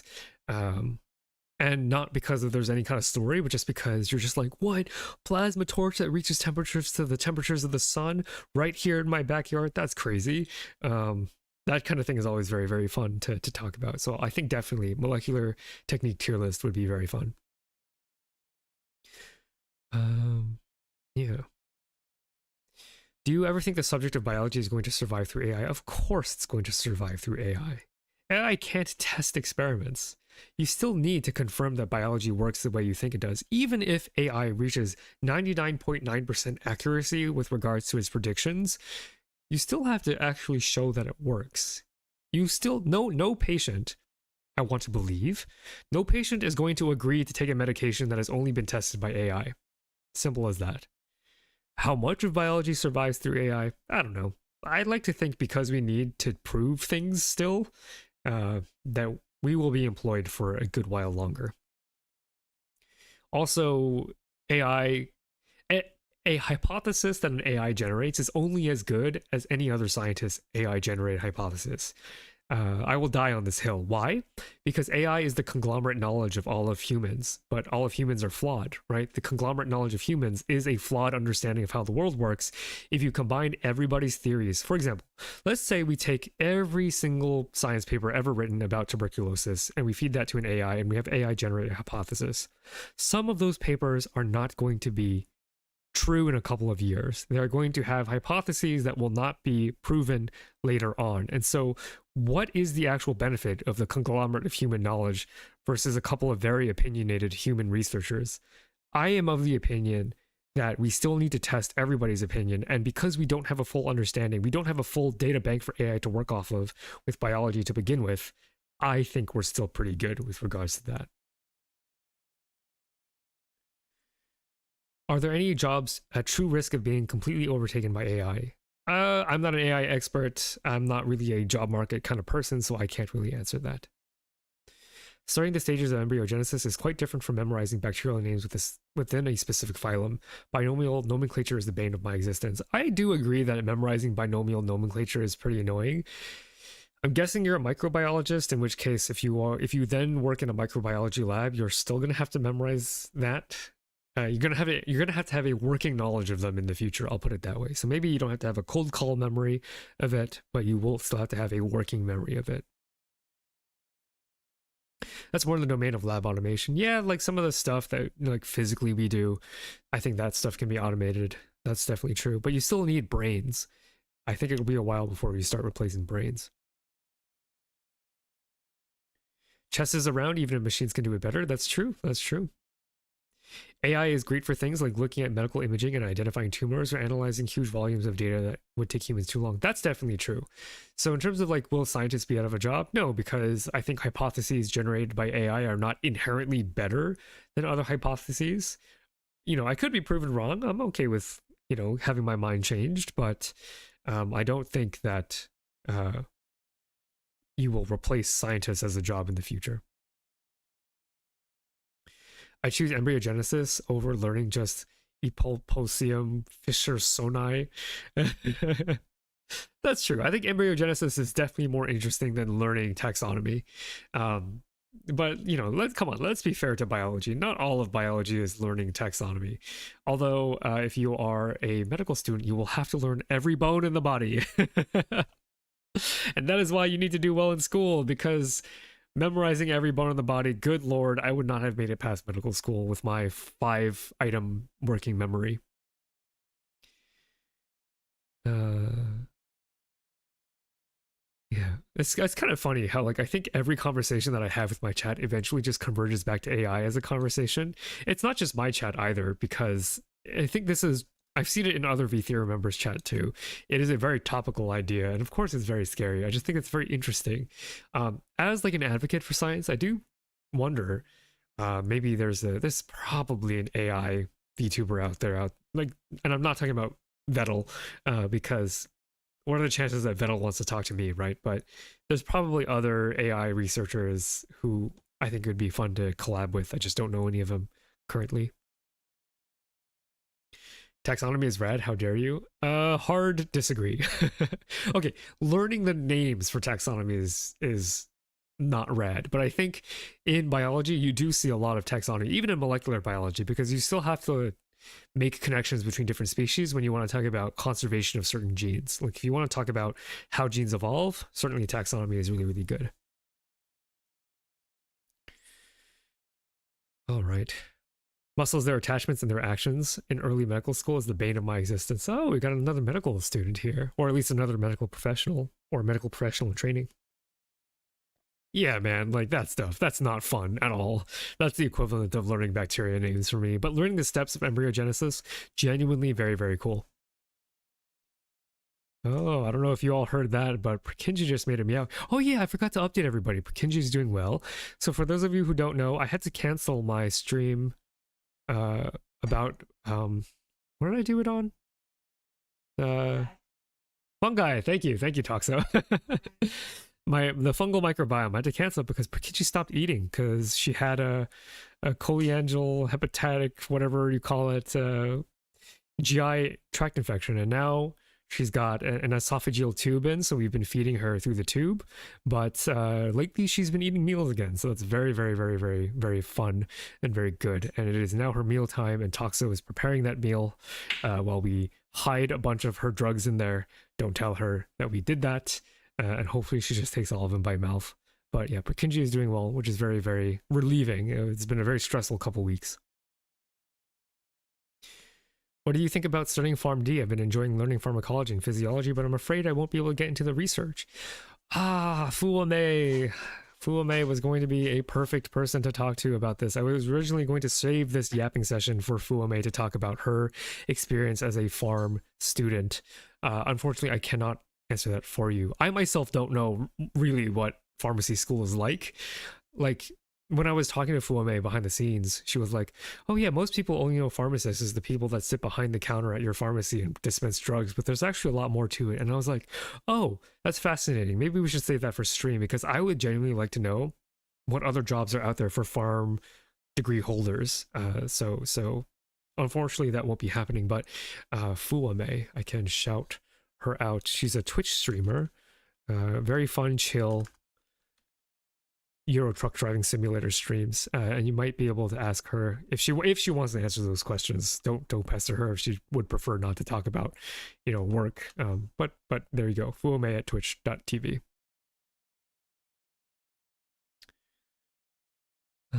Okay. The cavitation or the development of hollow structures is another example where cells are degraded by apoptosis. Yes. The outer cells produce an unknown pro-death signals that induces apoptosis in the inner cells to form the cavity, while their interactions with the basement membrane stimulates their own survival. Embryogenesis is all sorts of interesting. I don't remember when apoptosis becomes a part of embryogenesis, but there's a lot of interesting parts that happen in distinct steps. But again, I can't recall at the top of my head, but I would be able to teach myself very quickly to do an embryology or a cell development stream 101 at some point. It is on the list. It is on the list. You were talking about digit sculpting. Yes. I did do a short about that early in I think it was like Geodude and a lowland Geodude or something. Do you think nomenclature of proteins should be changed, seeing all the different abbreviations makes my head spin? No, I think we're too deeply entrenched. Otherwise, if you want, so here's the thing. If you want proteins that are standardized, then you look at immunologists, and when you look at the way the immunologists name proteins, you just cry, because it's just letters and numbers, and it's very sad. If you look at cell and developmental biologists, then you get all sorts of wackos who name their genes after like one-eyed pinhead, Sonic Hedgehog, but then you start running out of words, right? Like MAP kinase, MAP, it tells you what it does. MAP kinase, mitogen activated protein kinase. But there's another MAPK that does something completely different. So then you start getting overlap, and that's super annoying. They're just more proteins than there are words, or, more useful words to describe them. So unfortunately, I think that's just something that we're going to have to deal with. I just list the molecular formula every time I talk about enzymes and stuff. No need to learn taxonomy. That's a real Chad. That's Giga Chad mood. It's like I never refer to ethanol as ethanol. I only use the IACUC, the atomic whatever, the standard atomic formula every single time. All right. Glad to hear that Purkinje is doing well. Thank you so much. She is munching down, and we will keep track as to whether or not she takes her meds this time around. What inspired you to go in your field? I wanted to be a doctor for so long as a kid, and by the way, I will be ending stream shortly. It is getting a little late. on my end, and I'm getting parched. But this is the last question that I'll answer. I wanted to be a doctor when I was a kid because my Asian parents were like, you, oh, that's lore drop. I'm Asian. My Asian parents were like, you can either be a doctor, a lawyer, or an engineer, and that is how you will guarantee that you get a paycheck in the future. It turns out I didn't do any of those things, but of those options, I wasn't really interested in how my refrigerator worked. Like, I had no interest in deconstructing any electronics, so I thought engineering is not really for me. And lawyers, it's a lot of reading, and I don't like to read. Seems like doctor seems like the more enjoyable career path.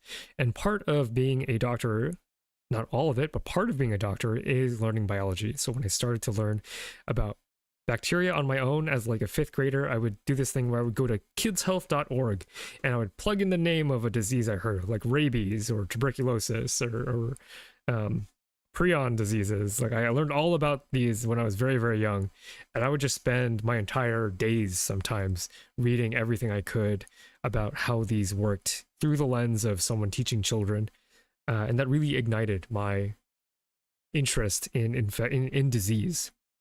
Well, specifically in infectious diseases, right? Because I wasn't as aware of genetic diseases and stuff like that, or environmental poisonings, or, you know, but this idea that there's a little thing that infects you and your body fights back, it had a very natural narrative, right? Which is why I think my immunology videos do the best. People like stories, and the story of how your immune system fights off a pathogen and how the pathogen fights you, this back and forth, which, by the way, here's a teaser for all of you, exclusive teaser for the stream, and I'll announce it on the Discord. The next pathogen that I will cover is Ebola. The Ebola virus, one that was highly requested, not one of the like big 3 that has been requested, but certainly a suggestion that comes up very often.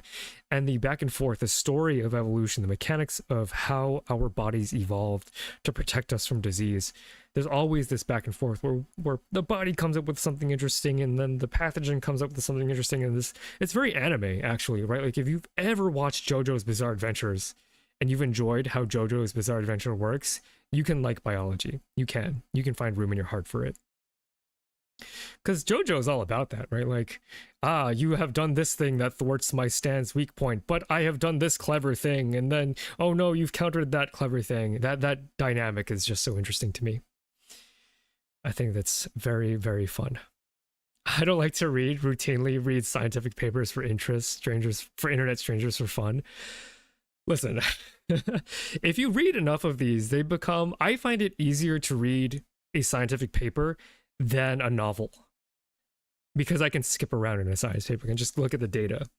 Okay, I can just look at the data. I don't have to read the whole thing anymore. Whereas a novel, you gotta read every word of every sentence, and that's annoying to me. I'm too TikTok brained for that, and I don't even watch TikTok. All right, okay, so Rikinji ate all the pills I hid in her food. Everyone say good job, Rikinji. Good job, Rikinji. What a good girl. What a good girl. Very, very nice. Oh, speaking of Rikinji, there are Rikinji emotes that you can use in the Discord. And speaking of the Discord, I think we may have had enough members join this stream to add more emotes to YouTube. I have to check. But yeah, that might be something to look forward to, depending if I got that count right. But again, yeah, so that is all that I have for you to say. To summarize, biochemistry, very cool, very pog. I enjoyed talking about it. I hope you enjoyed talking about drug discovery. And I'm very happy that a lot of chemists came to chat, even though I'm sure you've heard all of this before. And yeah, as a teaser, I am working on an Ebola video, which I hope will come out at some time in December. Also, stay tuned to this channel's community post, because there will be an exciting announcement for, well, I don't want to say just yet. The Ebola thing is separate from this other announcement, but just keep in mind that there's an announcement that's about to come out.